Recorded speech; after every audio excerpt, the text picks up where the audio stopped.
What's up everyone, how are you all? Today we are back with another blazing Naruto story. What if neglected Naruto joins IWA? If you enjoy then please like, share and do comments. Kakashi's train of thought was derailed as a kunai whizzed by his ear, nearly taking a chunk of it with the projectile. Gotta be more careful Kakashi. The masked ninja berated himself. I just need to find some cover and get away from these guys. Kakashi's mind was running a mile a minute and he was having trouble keeping up with it. What was so important about this little guy that those people chased after him for? It's not like they weren't beating the shit out of him. Kakashi studied the small boy in his arms, noting how his clothes were together by a thread, how his entire wardrobe was orange, and the multitude of patches that ran along the torn fabric. Finding a possible place to lose his pursuers, Kakashi's mind focused on the mission that the Hokage had given him. He thought it was going to be a simple mission: get into the town of Takayama and assassinate the mayor. The wrinkled bag of flesh, the Hokage had said. He made it sound so easy, but alas, Kakashi was in no place to think of how this simple B-rank mission, he was late for all the S and A rank missions, had suddenly turned into a sulfur monosulfide rank mission, all because of a little boy. All he was trying to do was to make sure the small boy and he could get to safety. Ducking into a side alley, he set the small boy down and started the seals for the summoning jutsu. The poof of smoke that was customary for such a jutsu faded away and small pug, about 14 inches tall, appeared. Now what do you want with a cute puppy like me, Kakashi? The animal asked. This was one of the special abilities of the Nindog summoning contract. They could speak in human tongue.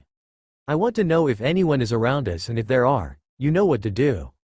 Kakashi spat out, almost out of breath from the amount of running he had just done. I'm getting too old for this shit, was the thought on Kakashi's mind until he caught the finite movement of the young boy's eyelids. Well, at least you're okay. I thought you were dead or something. Kakashi chirped happily, somehow curving his eye to make a U shape. There were some theories on how Kakashi did this. Some people thought it was a genjutsu. Others thought it was because that was the only part of his face that could actually show emotion, and still others thought it was because his right eye was the only humane part of his body left. But if you asked him how he did it, he would simply make his patented eye smile and tell you he did it because he could. Where am I? The young boy asked. His disheveled hair almost matched the state Kakashi's was in. Almost. Well, you just so happen to be in Takayama, on the outskirts of the Tanuki Desert and the border town for Konoha and Iwa. Kakashi replied, gauging his reaction, and soon afterwards wish he hadn't. As soon as he mentioned Konoha and Iwa, the kid's head whipped around so quickly you could hear the snap. Well, that had to hurt. Kakashi winced, but decided he needed answers, and this boy was going to give them to him. Hey boy, what's your name? The masked shinobi inquired. The kid looked up at him, as if debating with himself as to whether or not Kakashi was to be trusted. I promise you, I'm trustworthy. The shinobi prodded, knowing there was not much time until either those pursuers caught up to him, or Pakun, the little pug, caught something. As if making the decision that Kakashi could be trusted, words were uttered that changed the ninja world forever. My name used to be Naze Tobayame, Iwa Chunin. He noticed the tensing of the strange masked ninja. But now I'm Naruto Uzumaki Namikaze, missing Nin. N. This is what originally got me interested in the whole "what if Naruto somehow lived in Iwa" line of thought.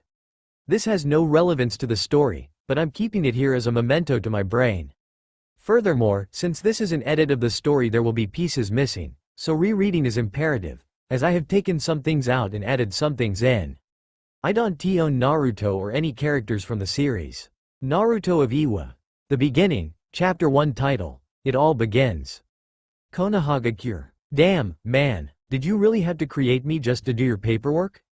I mean, I understand why you summoned me, I really do. But what makes you think I don't hate this heresy, just as much as you do? A young slender man with hair the color of sunshine looked to his seeming carbon copy. I don't care if you hate it just as much as I do. You'll do that damn paperwork so I can finish this seal. As you know, the converter seal has to be juxtaposed to the reverse dampening seal to augment the effect of the control matrix. Otherwise it would just blow up as soon as I used it. Not to mention the auto-corrective output control seal that has to be used to alter the null seal to make sure that the damn fox doesn't get out. And then you have the, "Fine, I get it. Just get back to work or nothing's going to be done. Glad that you see it my way. For once, there would be a problem if I didn't. We are the same person after all." The man on the floor, obviously concentrating on the seal in front of him, barked out a laugh. Ain't that the truth? The clone knew why the man on the floor was making such a seal. Their wife, as weird as that sounded to the clone, could experience some complications while giving birth to their baby, and that would most assuredly be bad. The men understood the importance of being prepared in such a situation, however morbid it seemed. About the time that the banter stopped, a loud banging could be heard from the door to the room they were in. "Come in," the man on the floor ordered. In came a young man, with a stack of papers in his hands, which was topped by an envelope. Hokage-sama, these are for you." Placing the stack down on the neatly organized wooden desk, the young man saluted. "You may leave, Osaku-san," the clone at the table said. After the man exited the room, the man on floor stood up, stretching from side to side, loosening his undoubtedly stiff muscles.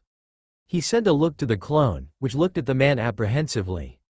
"Hey, when do we clones get to order people around, huh?" Looking down at the seal he just finished, the man sighed. "I'm going to get some lunch, I'll be back later. If anyone comes in, you're the Hokage, got it?" "Yes sir." With a flash of yellow, the man was gone. Ichiraku's Ramen Emporium. "Hey there, Minato. The usual right?" Ever vigilant for his second-best customer and fellow ninja, Tucci smiled largely. He knew ever since the academy that Minato had been something special, no matter how bitter he was about it when he was still a fresh Chunin instructor.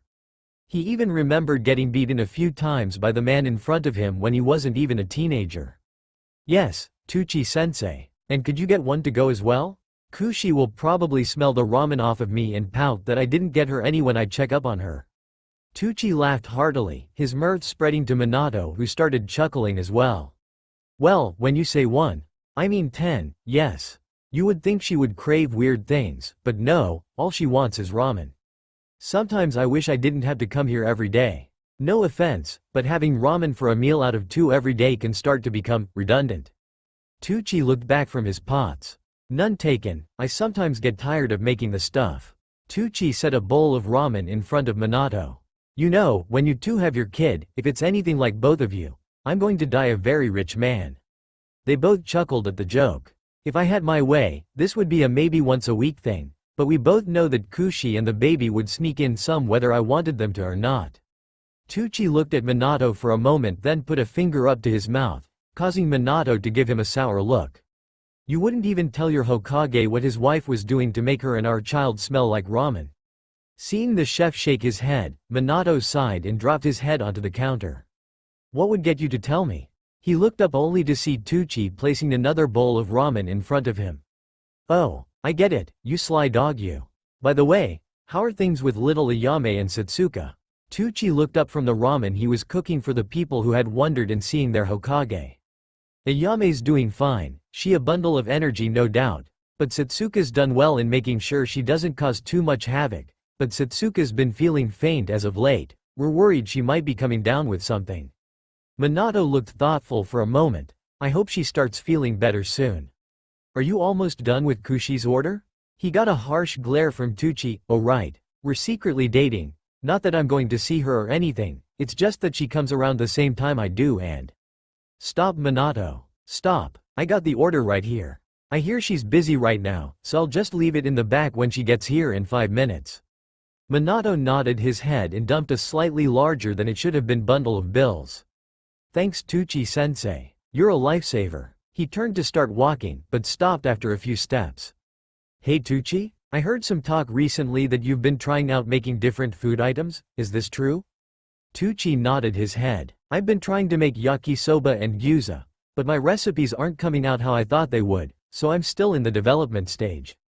"Why?" Minato only chuckled. "Gyoza are my favorite food sensei. I might come here more often if you started selling them." Minato started to walk off, making a lazy circle to the back where he was handed the order Tucci had boxed up for him. He couldn't help but notice how Tucci had a far-off look in his eyes, where he could vaguely see the sign of money rolling on a wheel. With another flash of yellow, Minato was gone. "Mayonnaise? Yes, honey, I have the ramen right here." "Oh good, but I wasn't mad about that. Is it normal to have water running down your leg when you're pregnant? How would I know? Shit, honey. Grab anything you want to take with you.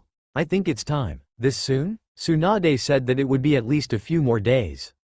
Well, it's not. Have you had cramping in your groin area? I wouldn't call it cramping, but it's pretty unpleasant. Why? Because we're leaving. Wah! Another flash of yellow. Neither of them noticed the small moth disappear in a puff of smoke as they left. There are many myths surrounding the geology of the Land of Fire, and many of them have some semblance of truth. For instance, the grove that Minato had taken Kushina to that was on the northern border of the Land of Fire was said to be the Senju's ancestral stomping grounds, long before the times in which ninja clans vied for dominance. While the legends surrounding these lands brought a great deal of traffic in the form of tourism, the small part of the large forest that Minato had to was nigh untouchable. Minato himself had only stumbled upon this place by accident some years ago, on his quest to find a place to train alone. He only recently remembered about this place when the need for such a secluded area was prominent. Okay, honey. I'm going to get Tsunade to help us out, okay? I'll be back faster than you can say. If you don't get back here in 5 minutes I'll kick your ass all the way to Suna. And then he was gone. Kushina sat there, in the middle of the small clearing. It was a few moments until she heard some rustling in the bushes surrounding the area. Perking up, she grabbed the senbon that she used to keep her hair in place. Show yourself. Oh, you seem feisty, just like the information said. But I wonder, is it because of your tenant?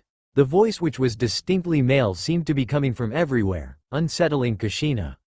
Directly in front of her, however, a small vortex of.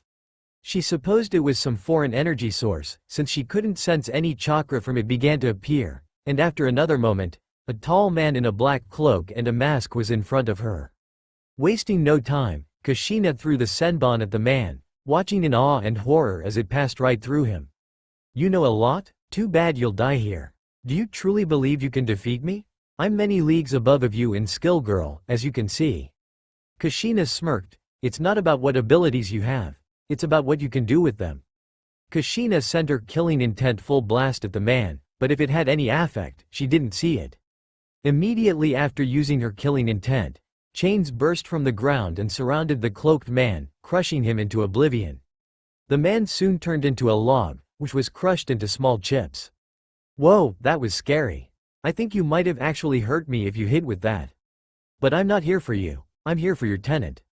Kushina whipped around to face the man. How did he get behind me? Unfortunately, the man seemed to be finishing up a chain of hand signs, and he shoved a slightly glowing fist into Kushina's stomach. Kushina's mindscape. What? Why are we here? Kushina looked around. Surrounding her was the large forest that she knew the Kyuubi liked to inhabit. Where's that man? Looking around the clearing that she was in, she saw nothing. Of course you don't see me, why would I want you to? Now where's that infernal beast? Whatever you're doing, it won't work. There's no way the Kyuubi can escape this seal. Of course, little girl, I know that. This is why you're going to destroy the seal for me. The forests around Kushina started to shake and rumble, and she knew that only meant one thing. Ah, so you've returned. No doubt in need of my assistance, hum? Wait, something's different about you. The temperature surrounding the Kyuubi dropped dozens of degrees. Uchiha. The amount of malice and hatred in that single word disturbed Kushina. She had never seen the Kyuubi this angry before. Directly in front of Kushina, the masked man appeared. Kyuubi, we meet again. How about we actually destroy what we were supposed to destroy, unlike last time? Now, to get you out of this blasted seal. Within moments a large temple door appeared, easily dwarfing the Kyuubi in size. All along this door were runes inscribed onto the surface. About 6 feet above the bottom of the door, however, was a small latch. The man walked up to the latch and grabbed it, only to be blasted away several feet. Seems I can't do it myself.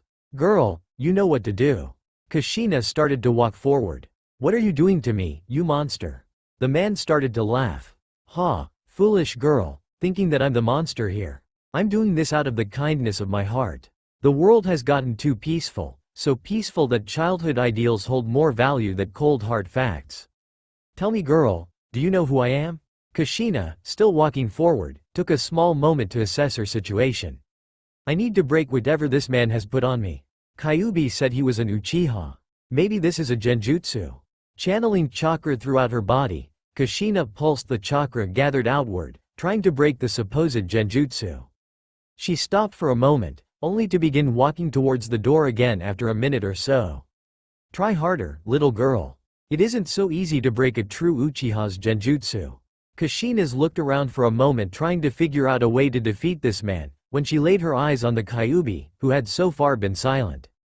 Kyuubi, I need some of your chakra. Quickly. We mustn't let this man do what he wants. The Kyuubi looked down at the woman who yelled his name. He had been far too lost in thought when he saw those eyes again. The eyes he loathed with all of his being. They were too powerful for mere mortals, who wouldn't understand their significance. Looking from the woman to that man, the Kyuubi spoke. No, evidently, this fox already knows to obey his masters. I see you've learned since the last time we were near each other. The Kyuubi did nothing but growl, baring his teeth angrily at the cloaked man. Kushina was stunned. Why? Still she walked forward, and after a few moments and no reply, she grabbed the latch and pulled.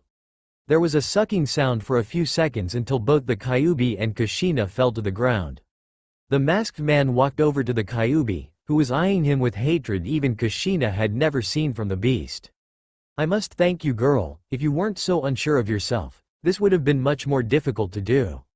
I might have actually had to beat you down first, break your spirit. But no matter, what's done is done. Now, the masked man jumped onto the Kyuubi's foreleg and ran up it until he reached the head. I think it's time for a little destruction, don't you? Kyuubi? He began a long series of seals, and time seemed to slow down for Kushina, until everything went white and a roar ripped through the silence. Thank you, little girl. When I'm finished with what I want to do, I'll build a monument in your name as the bringer of peace. And with that final comment, the masked man disappeared in a swirl of that same weird energy. Honey, I'm back, and I brought along Tsunade and Shizune. Hope you didn't shit. Minato was next to his wife in less than a blink, cradling her in his arms. Tsunade took just half a second longer, but as soon as she knelt down, her hands were covered in green chakra in the middle of a diagnostic jutsu.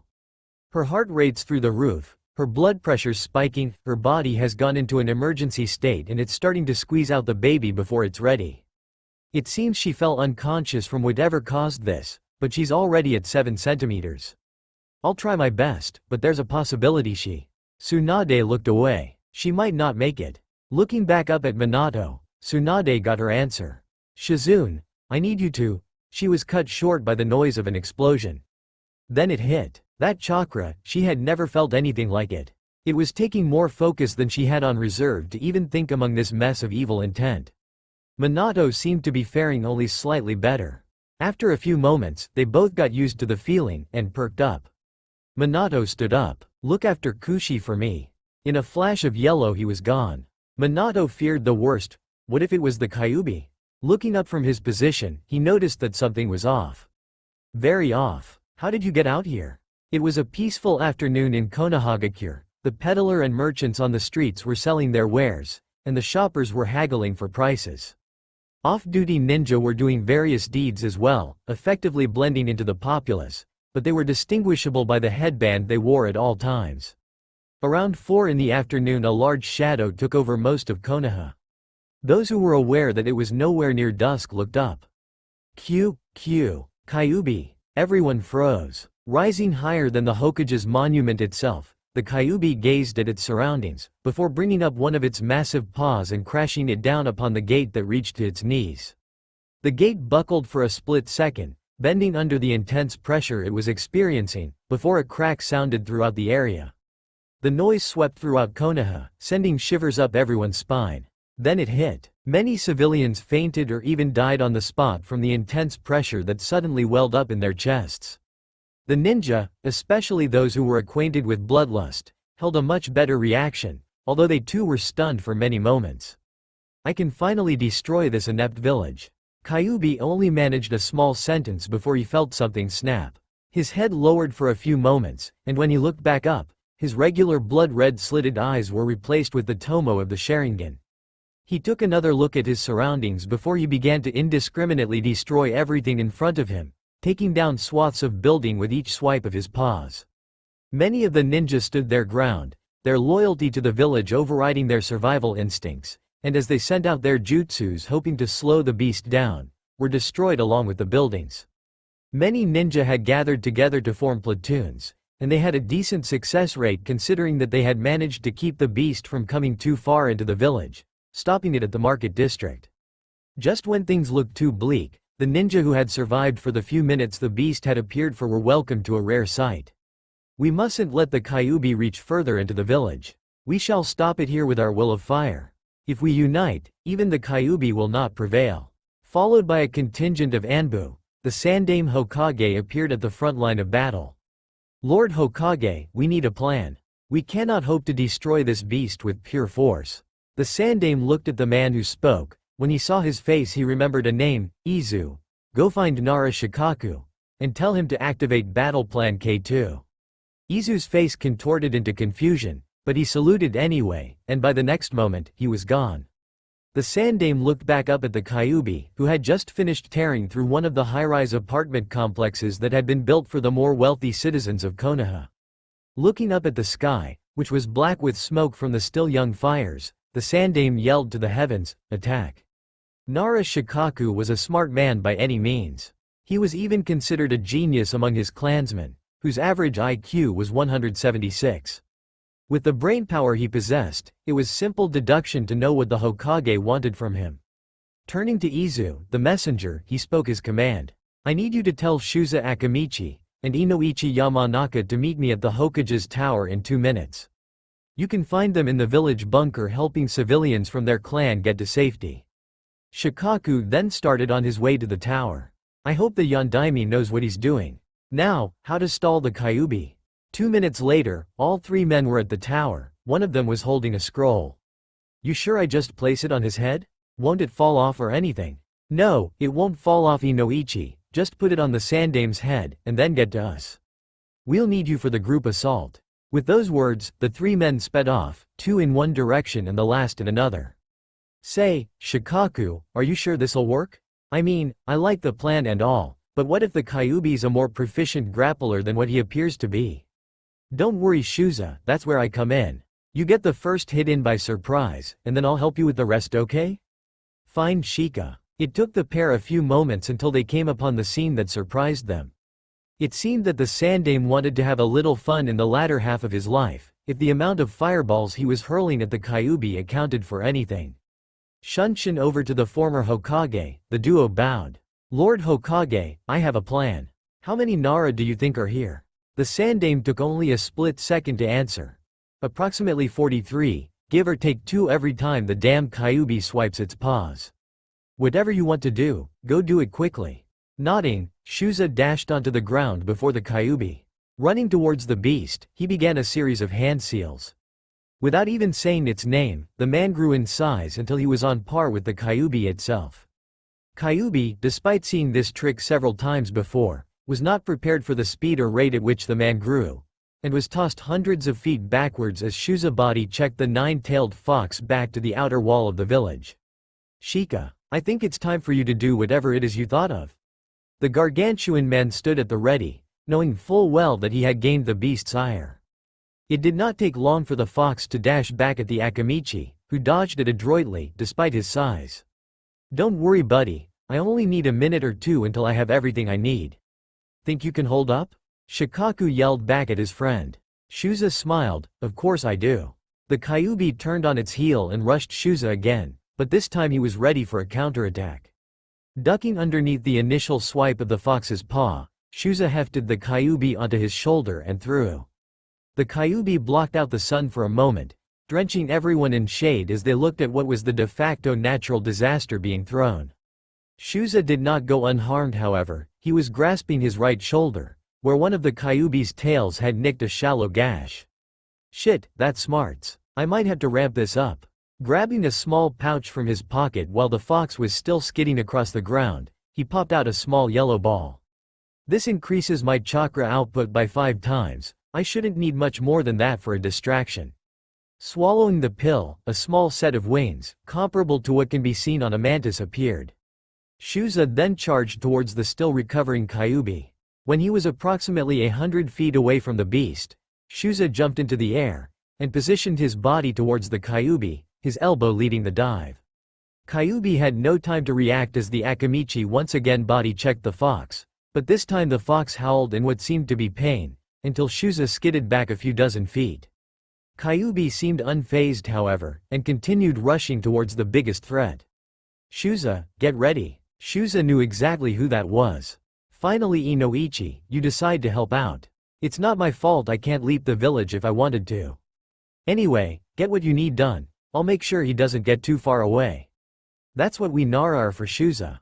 I took the liberty of grabbing a few of your clansmen for a little shock and awe, let's say. On my mark, ready? Mark. Kyuubi was sure that he should have been closer to the man in front of him, but it didn't seem he was moving. Looking down, the fox noticed that shadows were entwined around his limbs and tails. Following the shadow trail granted the Kyuubi with a very ominous sight. Nearly 24 men nearly the same size as Shuza were charging at him, and he couldn't get away. When they were within his tail's range, he tried in vain to swipe them away, but those damn shadows were holding him back. When they got within range of his paws, he knew that he would legitimately feel pain in a few moments. The fact that knew it was coming didn't help as he felt the shadows release him at a point where he couldn't react in time to stop them from attacking. The first man gave the Kyuubi an uppercut that dazed the fox, while a second one swept his legs from under him. In the span of a second, the Kyuubi had been hit easily a few dozen times. They were not finished however, as 9 of them grabbed one of his tail and threw him nearly 30 feet into the air, where the largest of them all, Shuza, was waiting. Kyuubi tried to swipe at the man with his tails and paws, but the Akamichi grabbed Kyuubi at the base of his tails, where he could only do superficial damage at most. With a great heave and a shout of, "Take this!" the Kyuubi was thrown to the ground with unparalleled force. The ground shook for nearly a minute as the dust settled. While a bit shaken and definitely smarting, the Kyuubi was still fine. He was about to show these worthless mortals why you don't mess with superior beings when he felt him.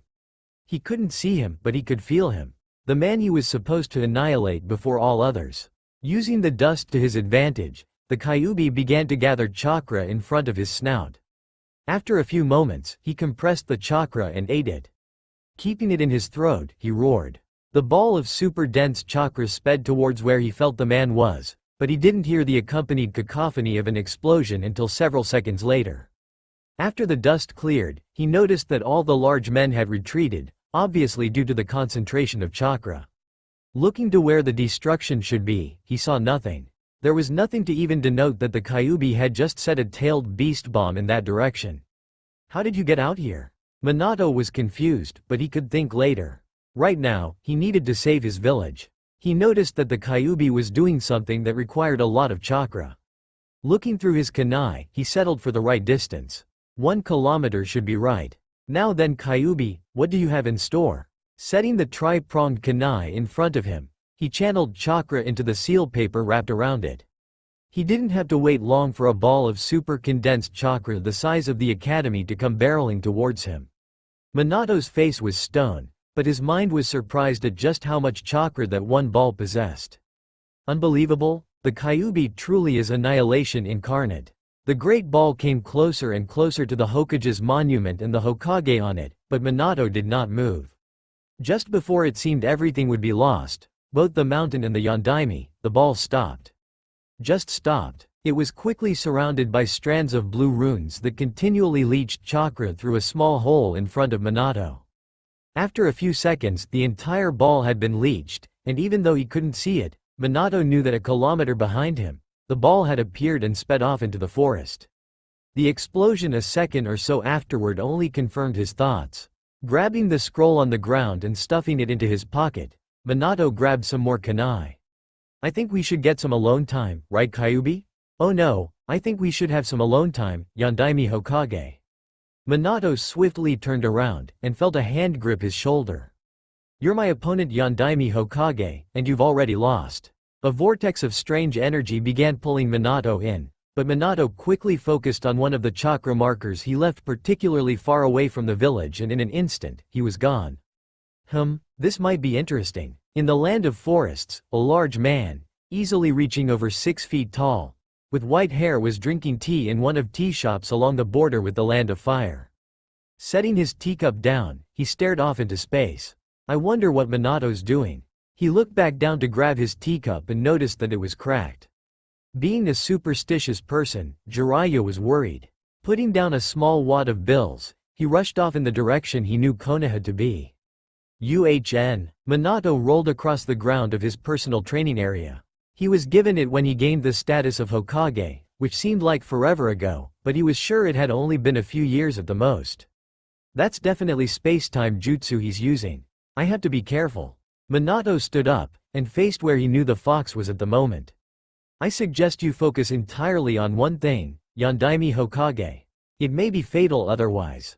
Turning around, Minato threw a regular kunai at the source of the voice, which caught it between his fingers. That was my freebie, now I won't hesitate to kill you if you slip up. Minato readied himself, waiting for the attack, but it seemed that his opponent was doing the same. As though on cue, they both charged at each other, intending on fatal blows. The masked man drew chains from his sleeves as he dashed forward, intending on ripping the Yondaime apart. Minato drew another tri-pronged kunai from his pouch, and threw it at the man. Minato smiled slightly as he noticed the masked man keep charging forward, and by the next moment, Minato had a Rasengan in his hand, ready to use it to protect his village. The cloaked figure noticed, and barked out a laugh while he was dashing forwards. That won't work on me, Yondaime Hokage.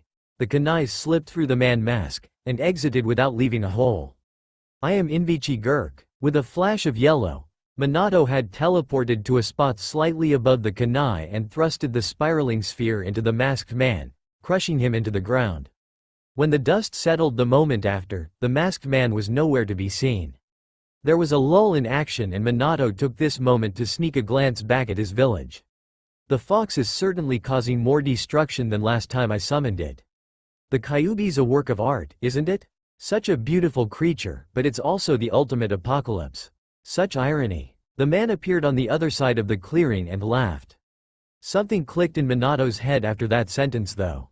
He has the Sharingan, he knows time-space jutsu, and not only does he know about the Kyuubi, but he said he's summoned it before. Are you Uchiha Madara? The man only laughed again. You can call me that. Yes, I'm Uchiha Madara. Minato smiled. Great, I've been meaning to go all out on somebody for a while now. What followed next? What a taijutsu extraordinaire's wet dream, too. Minato dashed forwards, stopping right before he was in Madara's range, and turned on his heel, performing a roundhouse kick, which Madara blocked easily with a reinforced forearm. Madara then retaliated by grabbing the leg that he had blocked and spun Minato around, throwing him to the other side of the clearing.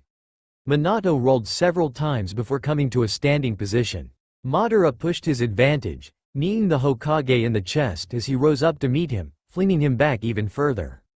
Minato soon turned into a log, and Madara had to flip backwards over the blonde man who had appeared behind him. A smokeless Kawarimi, good. Madara had no more time to speak, however, as Minato began an offensive. He would turn one way, only to jerk back and land a hit on the masked man. Madara was finding it very annoying on getting a proper counter to the man's jerky movements. However, Madara did not need to rely on countering, he could simply make Minato's attacks phase out of him, making it seem as if the fists and other various appendages were simply going through him instead of hitting him. You're pretty hard to hit. Minato was breathing somewhat heavily. That last portion of the fight took quite a bit of stamina to do, and he wasn't exactly warmed up, either. They both stood at opposite ends of the clearing, and with the cue of a bird flying off into the distance, they charged each other. There were no dirty tricks or tactical maneuvers. Both men grappled onto the other and pushed off, sliding across the ground several feet. Both Minato and Madara seemed worse for wear, but Minato was definitely sporting more wounds than Madara. Minato threw two more tri-pronged kunai at Madara, but they were off-center. Madara didn't even have to move to dodge them. It seems you're a little punch-drunk, Yondaime. Those were poor tosses, even for an academy student. They were right on point. Then you're obviously more injured than. Madara turned his head around, and instead of there being two kunai, there was one, and another Minato had appeared. Minato currently had his hand in Madara's back, where many kanji began to form, and then two large kanji appeared. One for tether, and another for break. No, a contract-breaking seal. And a little something to keep you from using that space-time jutsu of yours. The clone chirped happily. Madara turned back to the original Minato. When? This time Minato laughed. That clone? He's been around for hours. I think he just noticed something was wrong. Madara stood stock still. We'll see each other soon. Minato Namikaze. Madara took advantage of the slight shock that Minato received from the man knowing his name to kick his leg out faster than the eye could blink, effectively dispelling the clone, and then sunk into the ground. Minato rushed over to the descending ninja, intent on kicking the head clean off of his shoulders. As soon as he was close, Minato kicked out, but he only met air, causing him to overextend and end up in a heap on the ground. Ow, I think I might have pulled something there. He stood up, brushing the dust and dirt off of his clothes. Well, time for the finale. The Kyuubi looked back at the gathering of the insolent little maggots who the fox experienced that same feeling again, and this time, his eyes returned to their normal slitted form. Forgetting for a second where exactly he was, Kyuubi sniffed around. It smelled like trees, which could only mean one thing: Konohagakure, Kushina's home. He roared into the air so harshly that it shook trees for dozens of meters around. Finally, I'm free to turn you and your pathetic village into dust, Uzumaki. Suffer like I have. And with a great heave, the Kyuubi charged forward, but this time he was much faster. He was so fast that most of the ninja present were taken by surprise, and they paid the price with their lives. The Akamichis who were previously pummeling the Kyuubi were grabbed by much more agile tails and thrown hundreds of feet away. Shuza responded quickly enough to dodge the tail that tried to grab him, only to get the sharp end of a paw that dug into his already wounded shoulder. If we have anything left, we should do it now. Shuza then started to grapple with the Kyuubi again, but this time it was much easier to tell that the Kyuubi had the advantage. Okay, I'll contact everyone and tell them to ready their strongest jutsu, and then attack on Hokage's mark. Inoichi, thanks, I'll try to keep this damn thing, busy while you get, set up. Shuza was able to keep a hold on the Kyuubi for several more seconds until the fox used its tails to wrap around the man and throw him into the forest surrounding them. By luck, there was another Akamichi in that area that was able to catch him, but only barely. Shuza stood up and quickly yelled out to his clansmen. All at once, go! With a yell, all of the remaining Akamichis charged towards the Kyuubi, who managed to sidestep and few and cut another one or two down. It was a valiant but futile effort as the Kyuubi was thrown to the ground in a cloud of dust and debris. They were able to keep the fox like this for almost a minute, which was enough time for whatever Inoichi had planned as he contacted his old friend. Shuza, when I tell you, yell out to your clansmen to make the Kyuubi stand up. Switching to another target, Inoichi started another conversation. Lord Hokage, you may start at any time. Thank you, Inoichi. Activating the only jutsu he knew would work with this mental connection. 3. He made his order. Ninja of Konoha, give it your best shot. Inoichi quickly changed his target again. Mark. Shuza knew a signal when he heard one. Everyone, bring the Kyuubi to bear. Let's show this bastard fox what he gets for messing with us. The other Akamichis didn't need to be told twice as they all brought the Kyuubi to its hind legs just as what seemed like thousands of jutsu flooding the field of vision before them. Dragons of every element along with fireballs coalesced into a veritable wall of death. Waiting until the last possible moment, the Akamichis finally let go of the 9 tails. The justice hit. They hit hard. The Kyuubi took the brunt of the attack, rearing his head as he roared as he was thrown back by the sheer force of the combined jutsus. He wasn't out of the woods yet, because as he was being thrown back, he looked into the sky to see that something large was blocking out the sun. He soon knew very well what it was as Gamabunta, the largest and most powerful toad summon, drop-kicked the Kyuubi into the ground. Grabbing the fox's head with his webbed feet, Gamabunta spoke. Do what you need to, Minato. I can't keep him here like this forever. With a flash, Minato appeared on the Kyuubi's head, and then began gathering chakra. A faint yellow glow surrounded him and the next second neither he nor the Kyuubi were anywhere to be seen. It's a boy. Tsunade looked down at the new mother. Kushina was pale, too pale. Kushina, you want to hold him?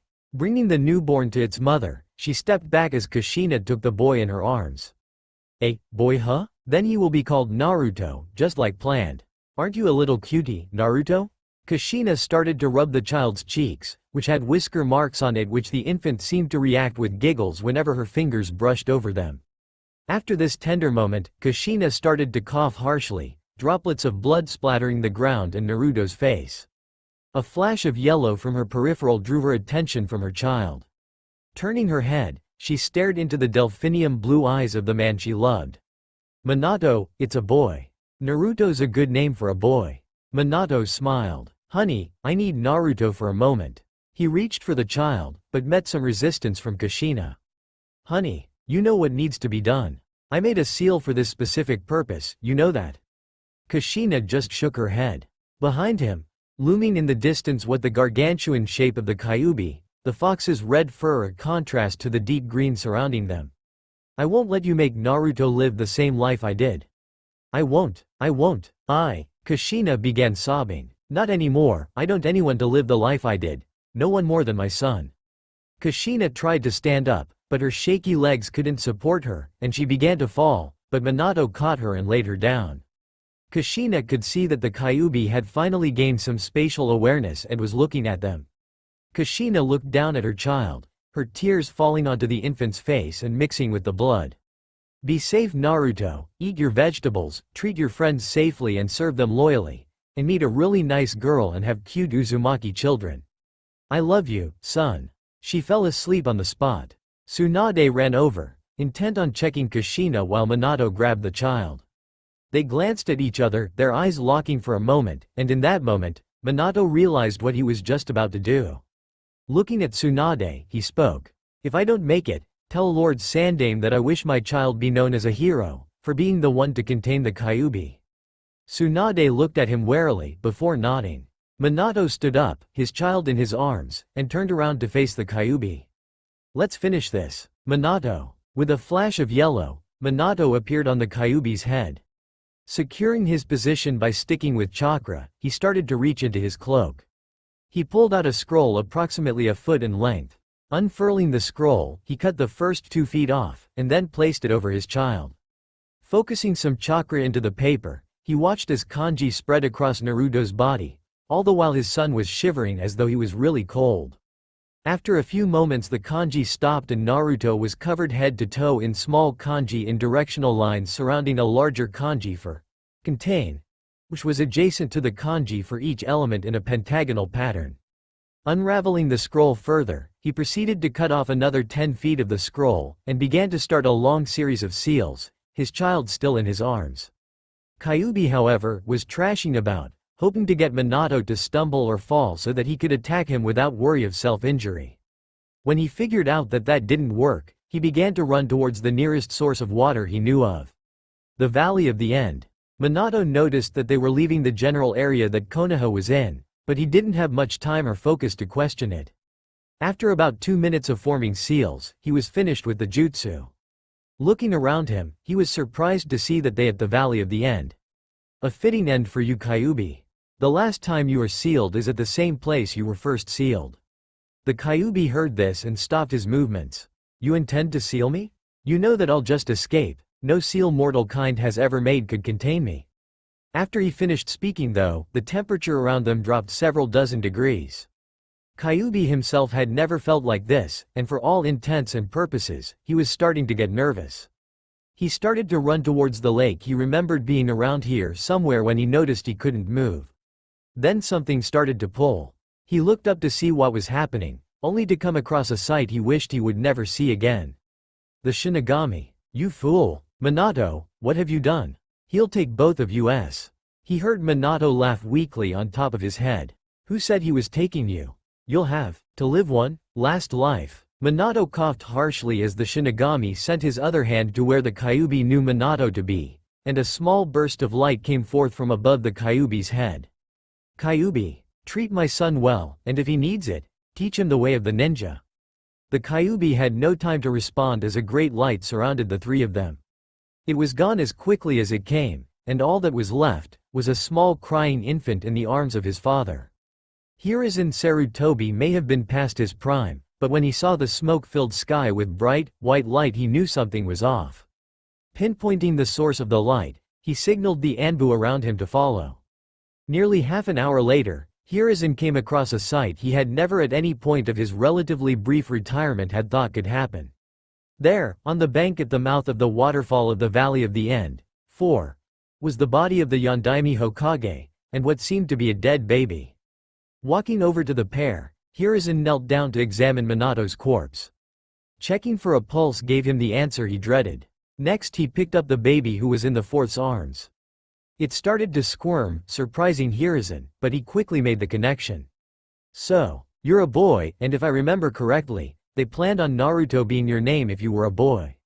So, Hiruzen looked around at the overthrown trees and boulders that the Kyuubi had managed to dislodge in his brief visit here.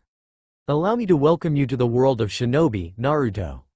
Another half an hour signaled the return of the third Hokage, complete with a body bag for the Yondaime, and the infant Naruto in his arms. As he made his way to the morgue to drop off the body, 5, he noticed that repairs had already begun in the parts hit softest by the Kyuubi, which weren't many, but it was a good sign, meaning that the Kyuubi didn't have much time to rampage.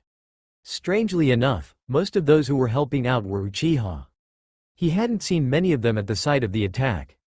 He would have to ask Fugaku what happened next time they met at council.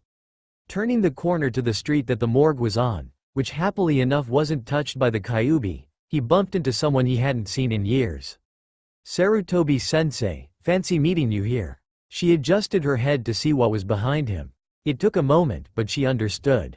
Hiruzen could see what was about to happen. He grabbed a hold of Tsunade and shunshined them both to his office. Letting go of her, he quickly shunshined back just as he heard a shout of, "Hey sensei." When Hiruzen returned, he continued walking as if nothing happened. The Anbu merely followed after, like the trained beasts they were meant to emulate. After he finished his business of making sure that the Yondaime's body was cremated and stored in the secret vault underneath the morgue, he returned to his office through the use of another shunshin, intent on soothing his student before getting to the inevitable council meetings that would no doubt be knocking on his door. We both loved like them children, and sometimes this happens. The best we can do is to remember them, Heim. Remember them at their best and their worst. They wouldn't want it any other way. Jiraiya, while not the smoothest of talkers, had seemingly been able to calm Tsunade down without him interfering. Unlike when they were on a team together. Jiraiya, I see you decided to come back to Konoha. I suspect you have your reasons? The white-haired man nodded, and swept his arm across the room. These are my reasons, old man. The worst came to be, didn't it? At the Sandame's silent nod, Jiraiya continued. Let me see the child. From the shadows of the room, an Anbu agent appeared, holding a small bundle of cloth in his hands which everyone recognized. So Minato really had to use the Shikifuin, huh? Taking the child into his arms, he channeled a minute amount of chakra into Naruto, noting how the seal appeared. Over the next hour Jiraiya proceeded to check the seal to the best of his ability, making sure as to not disrupt the seal in any way. Minato was always the perfectionist.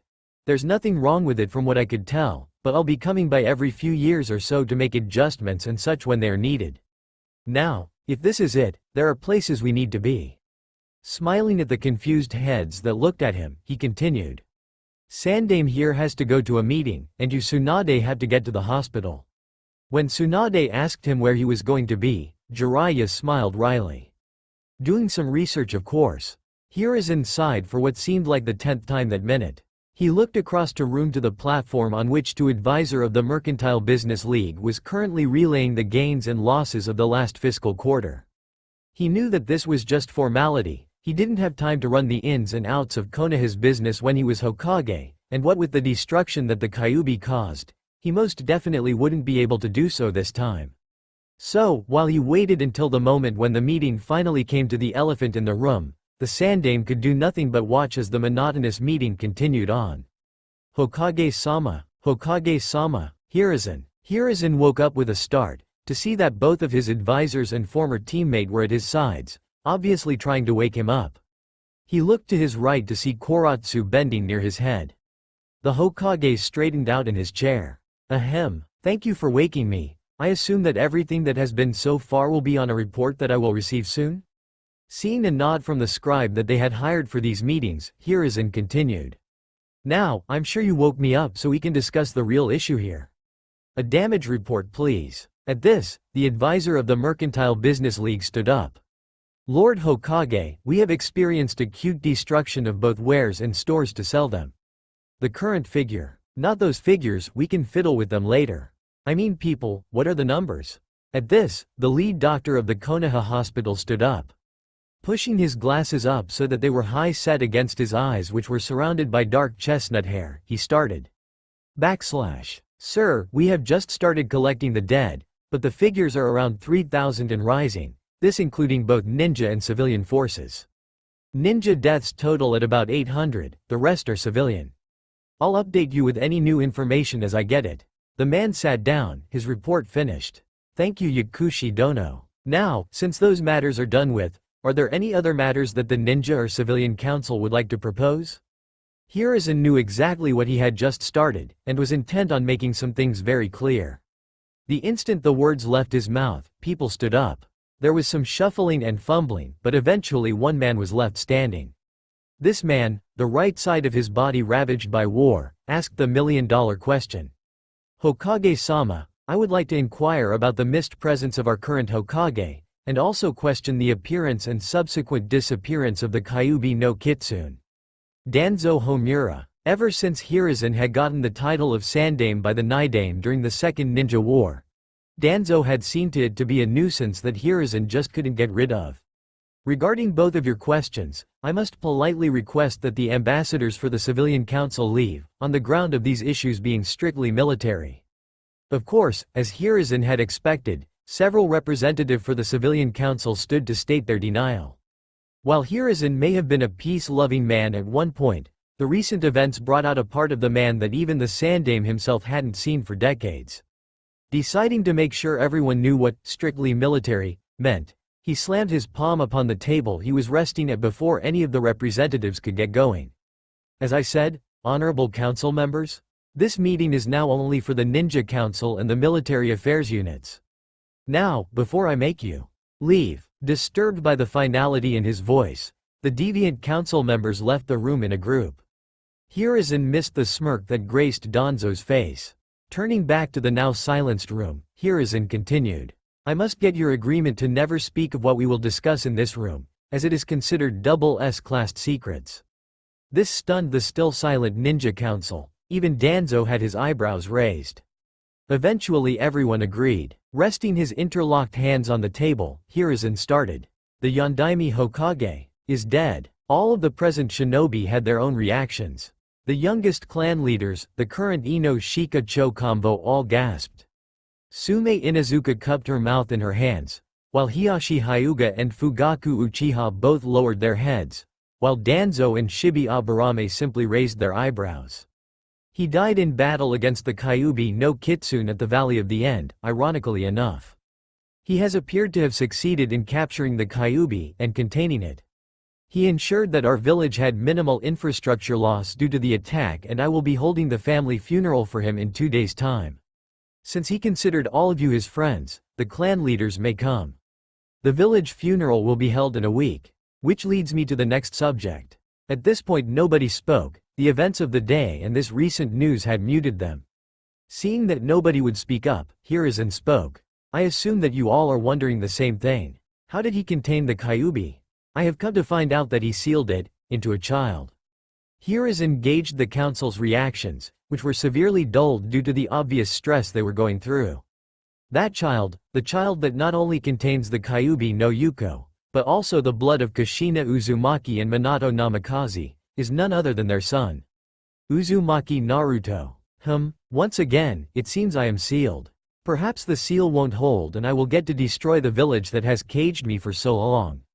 I did see that the seal I was going into was not finished. No, a man such as he wouldn't be so sloppy. So it seems I'm stuck here for a while. Perhaps this is my fate, to be sealed. I grow tired of this damn darkness. Lights flooded the scene, and within a colossal cage, stood the Kyuubi no Kitsune. Maybe I should go about things differently this time. Yes, that seems appropriate. I do sense chaos on the horizon. Perhaps helping my jailer out may allow me to be in the midst of it. But I will not give it to him easily, he must earn it. I am Kurama, the Kyuubi no Kitsune, and I am nothing if not a trickster. The funeral was a small affair, containing only Jiraiya, Kakashi Tsunade, Hiruzen and the clan heads, minus Hiyashi and Fugaku. Many of the attendees cried, man and woman, nobody more than Tsunade. A few hours after the ceremony, Jiraiya ran off, and he wasn't seen until the time of the village-wide funeral. The village-wide funeral brought together the many inhabitants of the city, as they all grieved, not necessarily for the Yondaime, but for all they have lost. He serves as the beacon towards which they all migrate. Minato was a special man, to even in death take on the emotions of so many people. Looking down at the bundle in his arms, who had finally calmed down after days on end of crying, and stood up. He walked over to the casket that held the body double and paid his respect for the second time that week. After dropping off his offering to the dead, which was a small white lotus that was only found in the forest surrounding Konoha, he turned to look at the crowds. The small murmuring that was constantly traveling the crowds dissipated as people realized that their Hokage was making an announcement. Looking at the crowds, he began. Friends, today is a day of mourning, but we must not dwell on the dead. We must remember them, not only at their best, but at their worst. Their highs, their lows, and how you were there for them all. That familiarity, the kinship that we so cherish, that's what we must remember them for. Each man and woman that we loved left a legacy, including the Yondaime. His legacy continues through you, all who remember him, and through his actions. Tell me, how do you think Yondaime defeated the Kyuubi? The first response he received was from a small child, who yelled out, he killed it with his awesome jutsu, right? After a small fit of chuckles from the older people of the crowd, the Sandaime continued. Yes, and no. See, he did defeat the Kyuubi with a powerful and terrifying jutsu, but he couldn't kill it. Nobody can kill a Biju such as the Kyuubi. So he did the next best thing. He contained it, but that leads to problems all by itself. To contain a Biju, a very strong container is needed, and the Kyuubi is the most powerful of these beings, so the most powerful of containers must be used. For that purpose, he used a child. He had to hush the crowd as murmurs sprang up.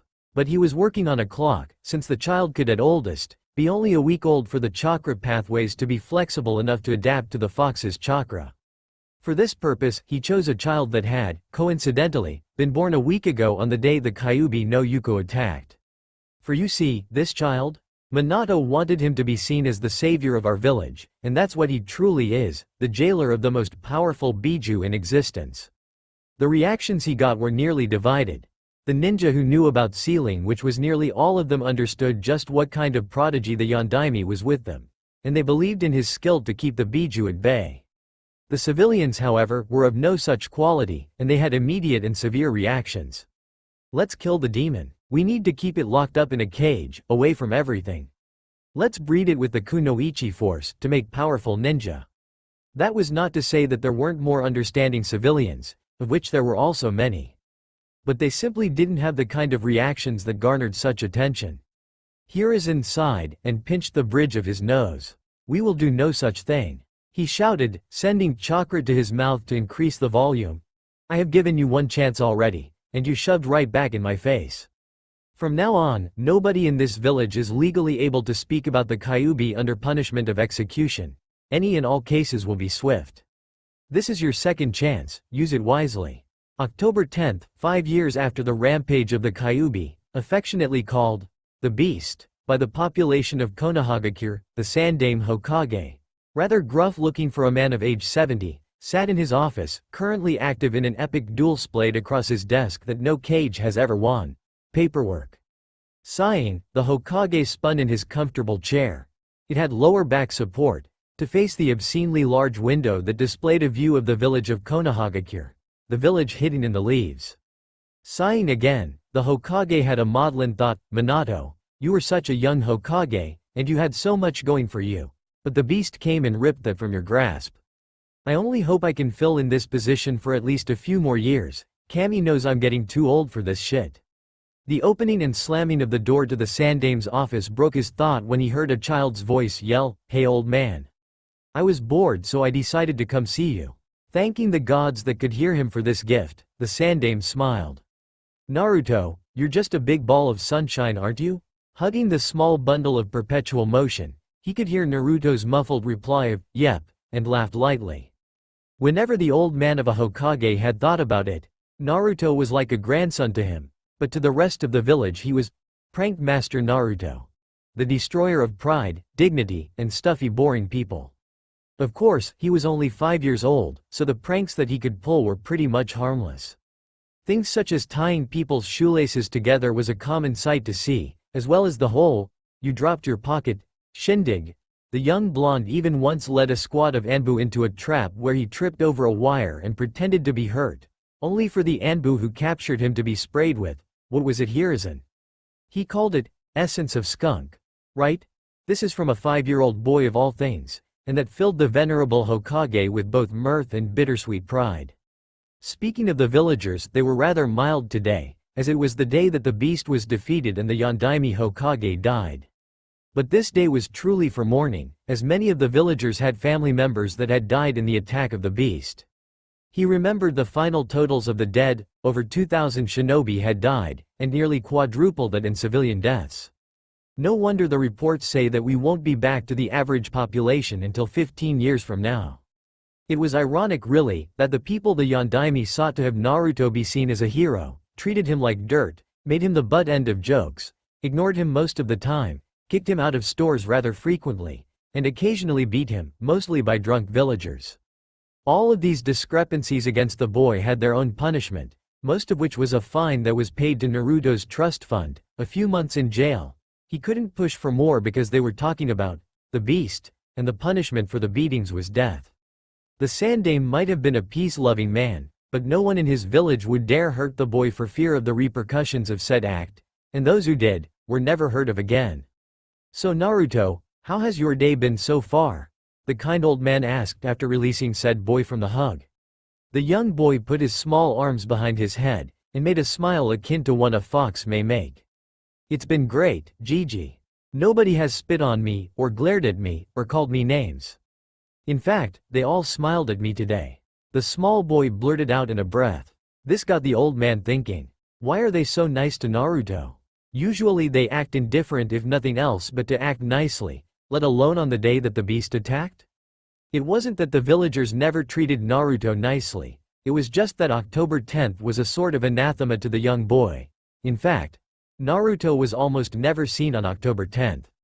He then realized just how far his village has fallen to the point that it was uncommon for them to be nice to a person spoke poorly of them all, not to mention the leader of the village, the Hokage himself. "Hey Naruto, why are you here anyway? You usually stay in your apartment today and think of new pranks." The kind old man asked the orange-clad boy. Taking a deep breath, said boy answered with his patented yes, patented, it's patent number 8,857,634 enthusiasm. "Well Gigi. It's just that today was so nice out and everyone was being so nice to me and they actually let me into the stores and let me buy stuff and said that they hope to see me again. But it was strange, this one old man smiled at me weird and said, 'I hope they kill you tonight, demon.' But he was talking to a demon statue so I didn't think anything of it, it was just funny." Naruto inhaled sharply, that was a lot to say in one breath. Feeling strange in the following silence, Naruto looked up at the Hokage, who stood stock still, almost as if he saw a ghost. "Hey Gigi, you okay?" Getting no response, the young boy decided to leave the office and go to the paint store. There was going to be some Hyugas yelling about neon green underwear in the city tonight. After thinking over what Naruto had said, the Hokage had come to a conclusion. There was going to be an assassination attempt on Naruto today. The question is, how do we stop it? The old man was sure that he was going to have a heart attack soon. There were several legends surrounding the old man known as the Sandaime Hokage, such as he was the one who single-handedly destroyed a supply bridge in the Second Ninja War, and that he had taught the sensei of the Yondaime Hokage, one of the greatest ninja to ever live, and that he had also found out the meaning of life. All of these legends were true, but he was being trounced by himself due to a simple threat, one that he wasn't sure was going to happen or not. Cursing his foggy mind, the Sandaime started thinking on the issue this brought to the village. There always were people who wanted the worst for the boy, but let's just post an Anbu to guard the boy tonight rather than the standard Junin, best to be safe than sorry. Speaking of which, I need to talk to Danzo about some things, might as well invite him over for some drinks. He would soon be very sorry. That night, a young boy of 5 was walking towards his apartment, which happened to be in the seediest slums of Konoha, a place not for women and children, but the young child traveled through it. It was almost as if the thugs and drunks were avoiding him.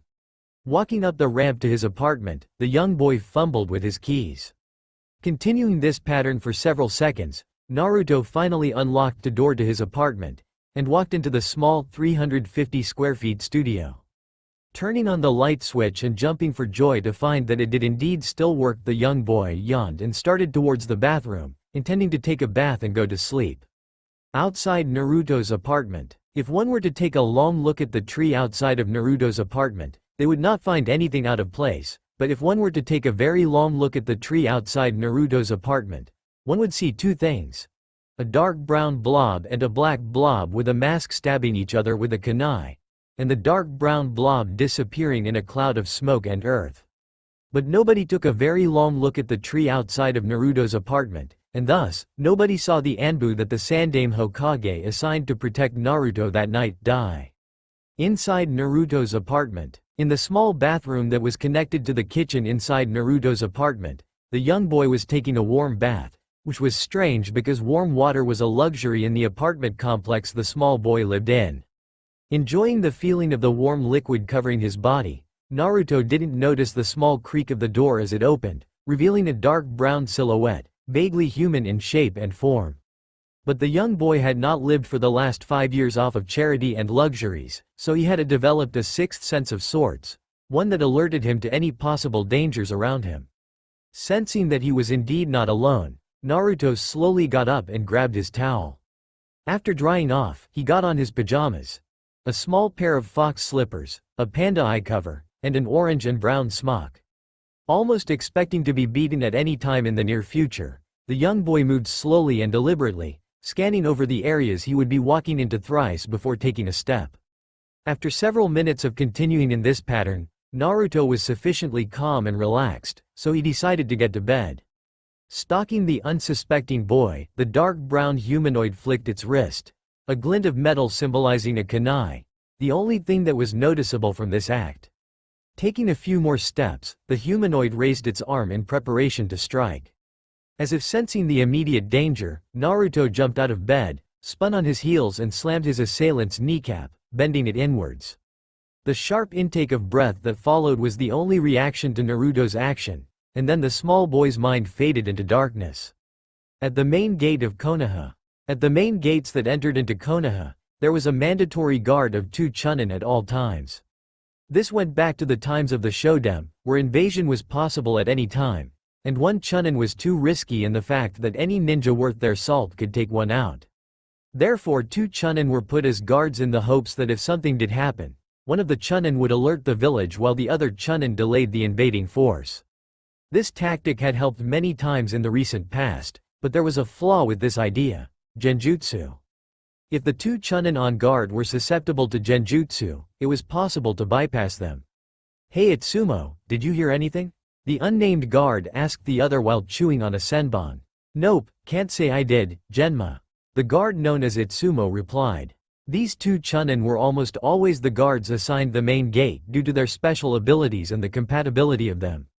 Genma had a summoning contract with Shellfish, and his personal summon was a large conch snail, and they had worked out a deal that Genma would be able to use the snail as a mace as long as Genma never ate seafood. It just so happened to be that Genma was allergic to seafood, so the deal went very well. Itsumo, while not having a summoning contract, had several skills that helped cover up Genma's weaknesses, such as fuinjutsu and long-range attacks, and Genma covered Itsumo's short-range deficiencies very well. Needless to say, they worked well together. Until you put ladies into the situation. Hearing footsteps in the distance, both chunin perked up. "State your business and how long you'll be gone," they both said, almost robotically. A feminine voice responded with, "Well, I'll be gone for a very long time, and my business is to get my jollies before I leave." Confused with what the lady had said, both of the very gullible chunin looked up and promptly passed out from blood loss from their nasal cavities. The outskirts of Konoha. That was too easy. A large man chuckled, a small package in his arm's grasp.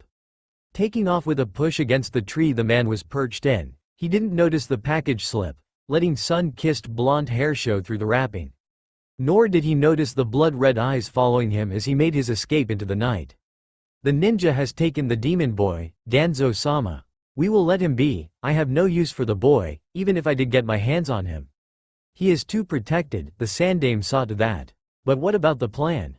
The plan will continue as it always has, this makes no difference. Now get out of my sight. There was silence as Danzo sat in the headquarters of Root. Speak of the devil, and he shall appear, old friend. I think it's time we talk. The day after Naruto's capture.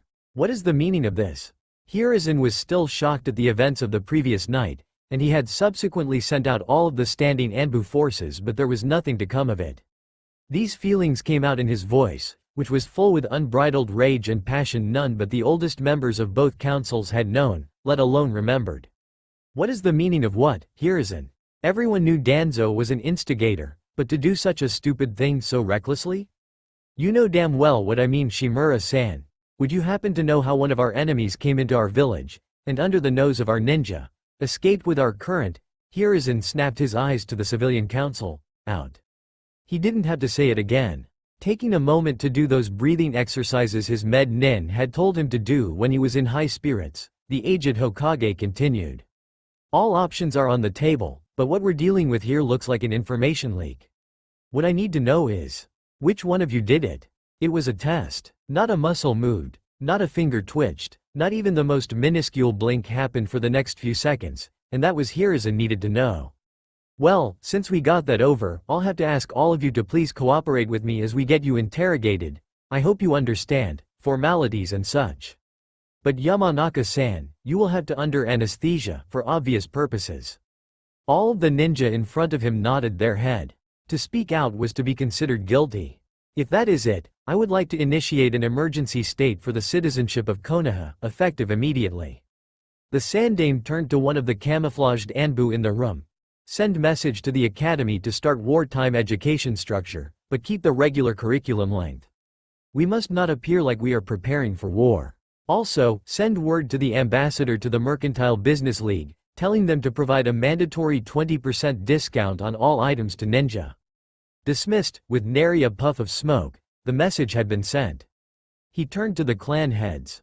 Follow me if you will. As they left the building, none of them noticed the small puff of smoke as a moth disappeared. A week after Naruto's capture. In a somewhat large room, a meeting was being held. The members of this meeting were few, in fact only 2 were present. But the people present were some of the most important people in the country of Iwa, the Tsuchikage and Naruto's captor. So, Suzuru, how did you avoid the Anbu cells he undoubtedly sent after you? The Tsuchikage face was undeniably curious, but who wouldn't be? It was simple, Tsuchikage-sama. I merely took advantage of my bloodline. It served me well during this mission. The Tsuchikage nodded. Ah, I forgot about that bloodline of yours, Suzuru. So, what are we planning to do about the boy? The Tsuchikage's face went grim. That's simple, we make him our weapon. How? The Tsuchikage laughed a deep, thunderous laugh, which made Suzuru think of a barking hound. I have some of our top sealing experts looking at his seal, looking for any indecencies. But what does that have to do with making him our weapon? The Tsuchikage smiled. It was an eerie smile, Suzuru thought. It makes him look like the Shinigami's runt cousin. Anything to make him better will make him stay with us. You know how Jinchuriki are, always power hungry. Just take a look at our 2-3, rather. What about his living situation? The small man turned serious. I'll house him until we find a suitable adoptee. You and I both know why we can't have him, as powerful as the kid could be with us around. I believe your granddaughter is around his age, correct? Suzuru had met the Tsuchikage's granddaughter only once or twice, but even so, she was memorable, for a kid. Yes, I think she's about a year or so older, perhaps. Perhaps what? The anticipation and curiosity leaking out of the question made the Tsuchikage's eyes shimmer with mischief. Oh, nothing. Half an hour after the meeting. In the Tsuchikage's room, a man burst through the door, bringing with him a large stack of papers, several of which fluttered to the ground in the breeze from the door. Spinning in his new chair, which had lower back support, the Tsuchikage took a look at the man who entered his room. The man was quite short, standing only 5 feet 6 inches, which still made him taller than the Tsuchikage. But then again, when the man you're talking to is the size of your average elementary student, who wasn't? He was wearing a Jonin flak jacket and a lab coat. Looking at the man's head, he noticed shaggy red hair, which could only mean one thing: the results of the tests on Naruto's seal has come back. What do you have for me, Ryuji? The Tsuchikage asked the man, but Ryuji understood what the man in front of him meant. Is there anything wrong that we should know about that warrants neutralizing him? Sir, you may want to soundproof this room. This is some serious stuff, SS class secrets at least. The red-haired man stalled. I did forget about that, didn't I? Forming some seals, the Tsuchikage did just that. Now, where do I begin? For the first several hours we were observing just the main seal, after making sure the boy was constantly letting out a small amount of chakra to illuminate the seal.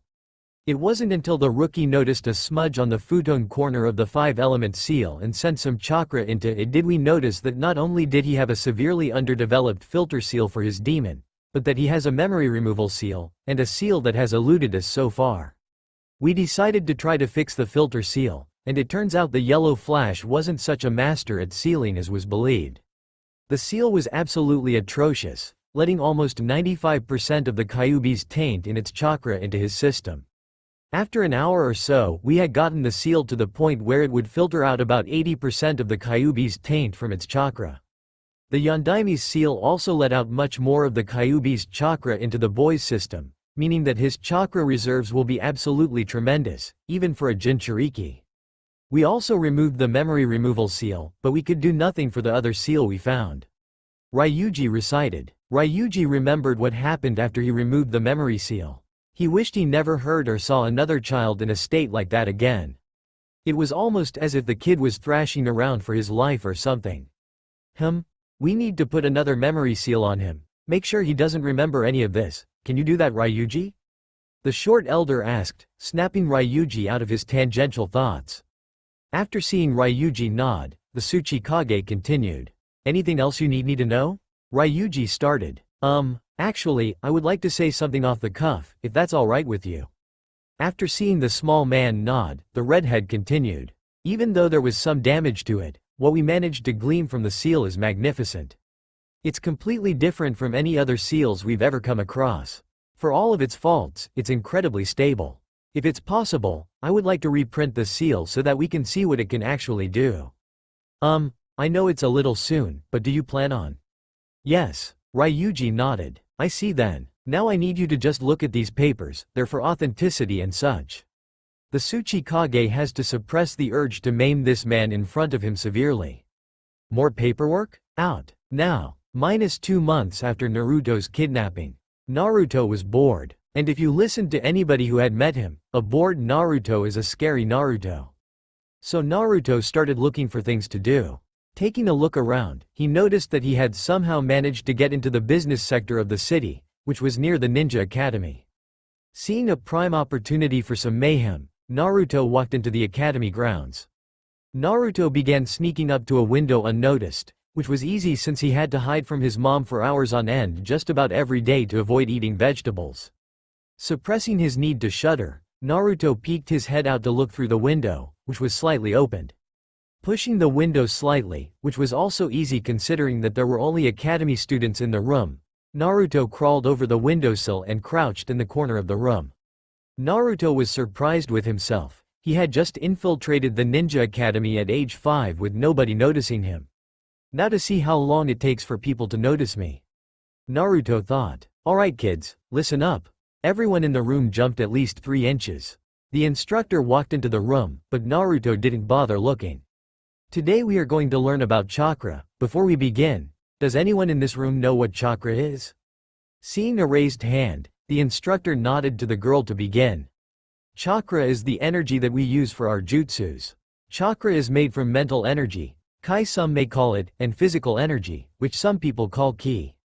It is said that the more mental and physical energy you have, the more chakra you can control and wield.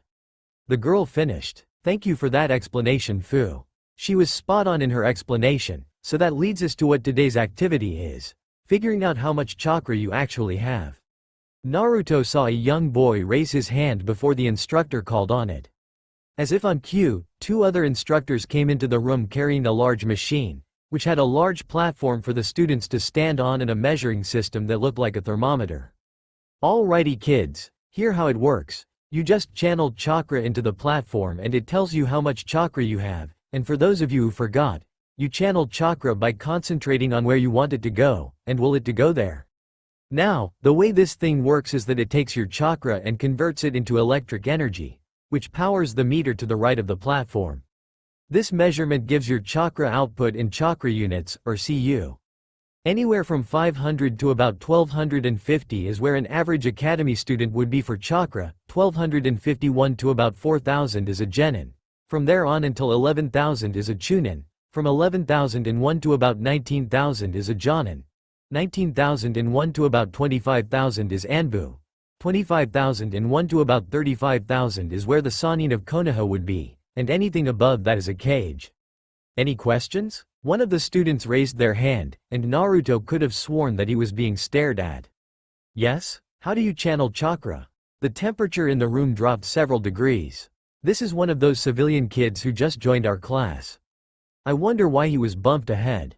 Are you telling me that you decided that being a ninja was a good life decision, and then you don't even think of learning how to do the most basic thing all ninja must do in order to succeed? There was a pause, and a few huffs. Chakra usually can only be accessed after you meditate and try to find where it is.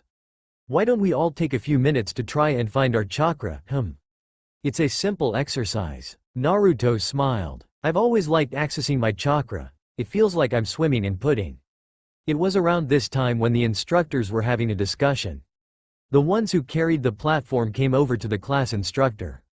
Hey, who's the blonde one? The man looked over to Naruto. I think I might have seen him around a few times, but he doesn't look old enough to be in the academy yet. The other instructors nodded. From what I hear his name is Naruto or something. Haruna adopted him just last week too, but that's from what I hear. Haruna, huh? That actually makes a lot of sense. Guess that means we'll be seeing him here next year, huh? Guess so. After another few minutes of silence, the instructors could feel that all of the students had accessed their chakra pools, even Naruto. That blonde has a lot of chakra for an academy student. Now, who shall begin? How about that little boy in the corner over there, whom I only just noticed? Everyone turned to look at the corner the instructor was pointing to. Nobody noticed that the other instructors were giggling. Crap, was the only thing Naruto thought when he heard that. Rising slowly, Naruto turned around, a sheepish grin on his face and his right hand on his neck. Okie dokes then, but I tell ya, I'll have to try a few times to get it right. As he walked down the classroom, he heard whispers. Where did he come from? He's wearing orange, how could we not notice him? As he got to the machine, the instructor, who he could tell was a lady from her voice, motioned for him to get on the platform. After he got on the platform, he decided to try what the instructor said to do for channeling chakra. Forming a seal for the bird, everyone who wanted to become a ninja knew all of the hand signs before they went into the academy. Naruto willed his chakra to listen to him and flow into the platform. He could feel his chakra beginning to move, but then it just stopped. Sighing, Naruto switched to a tiger seal and tried once more. His chakra seemed to move some more, but it stopped again. This pattern continued until he had exhausted all but one possible hand signs that he knew. Well, one last try, huh? By now, the entire class was either silently waiting for another failure, or actively trying to hold in their laughter, but Naruto didn't care. He then proceeded to put his index and middle fingers from both of his hands into a cross pattern. Concentrating much harder than he had before, Naruto demanded that his chakra go where he wanted it to. This time, his chakra reacted much faster than before, so fast in fact, it was almost instantaneous. From an outsider's observation, it would have looked like Naruto had just moved his fingers into the position for the ram seal and got a constipated look on his face, until his entire body began to literally shake. After a few seconds of shaking, an absurdly huge delphinium blue aura surrounded Naruto, which was soon sucked into the platform he was standing on. The thermometer-looking machine began whirring. A blue arrow that was at the bottom of it shoot up, slow down and stop on the number 184251. For several moments nothing happened, and then time caught up. Before any of the instructors could stop him, being as amazed as they were, Naruto simply walked out of the door, with a rather curt, "Smell y'all later." 2. With the instructors several hours later. Did any of you know who that little boy was? An instructor asked, slightly perturbed at the day's event. I have an idea of who it might have been. One instructor said, her hair covering her eyes. Well, if you have an idea, tell us, Yumi. Another instructor said, getting the entire staff's attention. Do you remember that incident about a month ago with that kid stuck in the tree of stone yelling for somebody to help get him out? Yumi started. Of course we do. The Tsuchikage had to help him out of the tree, and many of us still wonder how he got to the top of it. In Iwa, there was a tree called the Tree of Stone. It was an extremely rare wood called ironwood. Ironwood was used for many of the ninja weapons before the Third Ninja War, and after the war, almost no ironwood trees survived the war, but one. The tree was in the center of the city, and it had mutated from its original traits. Instead of being as tough as iron, it was much harder, so hard in fact that it had survived several S-rank jutsu that were made specifically to destroy the tree. It would also expel small amounts of chakra constantly and in different volumes, making it almost impossible to climb the tree using ninja techniques. There was also another rumor about the tree: it would only accept certain chakras to climb it. This meant that of all the ninja there had ever been could try to climb the tree, but since only the Sandaime Tsuchikage has a compatible chakra, only the Sandaime Tsuchikage would be able to do it. But it was just a rumor. There was also an award for anybody able to climb the tree to the very top, and only one person had gotten it, and that was the current Tsuchikage, who had to climb the entire 575-foot tree as a training exercise. Well, I know how he got up there. This caused instant silence. Getting no response, Yumi continued. He used chakra. There was an outroar of comments, but after a few moments it was quiet again. So, are you saying that the kid who was stuck in the tree used chakra, and that he was also the kid from today? Was the general question. The one and only, was Yumi's response. How would you know whether or not he used chakra? One of the instructors asked Yumi, evidently not believing her story. Because I was the one who taught him how to, indirectly or not. Flashback no jutsu. A few weeks after the kidnapping. It was a peaceful day in Iwa. There was a slight breeze coming in from the north, which brought with it a somewhat dry heat, temperature reaching nearly 37 degrees Celsius. It was about noontime, meaning that the Ninja Academy was still in session, and everybody was going about their daily business. This meant that Naruto, who was only 5 at the time, was outside playing. This was not unusual. In fact, Naruto was often allowed to play outside, but what was unusual was that he was playing in the Ninja Academy's backyard, where most physical training took place. If one were to watch Naruto, they would see him playing with a few bugs with a small smile on his face. It was about 5 minutes after playing with aforementioned bugs that Naruto got bored. And a Naruto that is bored is a dangerous Naruto, no matter how old. Knowing that the cool ninja kids, as he liked to call them, were still in their classes, he snuck up to one of the windows that were slightly open, letting a warm breeze slip into the room. Naruto was lucky, exceptionally so, and when he pressed his ear to the space opened by the window, he heard part of a lecture. Okay, do any of you have familiarity with chakra? The instructor asked, and was not surprised to see that every single person that she could see raised their hand, except for one. Who's that little kid there? He doesn't even look like he's 4 years old. 3. Expelling her stray thought, she continued her lesson. Do any of you know how to channel chakra? Once again, she was not surprised to see that nobody she saw raised their hand. Knowing she had her work cut out for her, she got to work. Grabbing a book from her desk, she flipped it open to a page that consisted of a rather large headline saying, "How to Channel Your Chakra," and a few paragraphs of small print underneath it. Taking in a breath, she began to read one of the few paragraphs beneath the headline. Chakra, which is the culmination of both your physical and mental energy, is an essence required for continued living. Since chakra is so important, it is just as important that you learn to channel your chakra correctly. It begins with the ability to meditate, searching your body for the ability to sense and communicate with your chakra. After you can feel your chakra, as it were, you can simply will it to serve your commands. As a fact of nature, it is indeed much easier for a person with a rather small amount of chakra to command his or her chakra, and inversely much harder for a person with a large pool of chakra to control and command it. Letting the information sink in, the instructor continued after a few minutes. Now, I want you all to start meditating and try to find your chakra. Naruto was trying to process what he had heard, and knew that to channel this chakra, as Naruto liked to call it, he needed to meditate or stay still. Sitting down, Naruto started to concentrate, somehow thinking that he, at 5 years old, could in fact channel chakra. As it turned out, it did not matter one's age when learning to mold and control chakra. It simply mattered that one had the ability and mental capacity to. After about 3 minutes of just sitting down and concentrating to the point that he could be mistaken as constipated, a small blue glow started to surround young Naruto, surprising the boy to no end. Naruto actually started giggling at the warmth his chakras seemed to exude. After he stopped laughing, he started listening in on the classroom again, hoping to learn about something he could have fun with like this, chakra. The instructor looked up at her class, seeing that everyone was finished trying to access their chakra.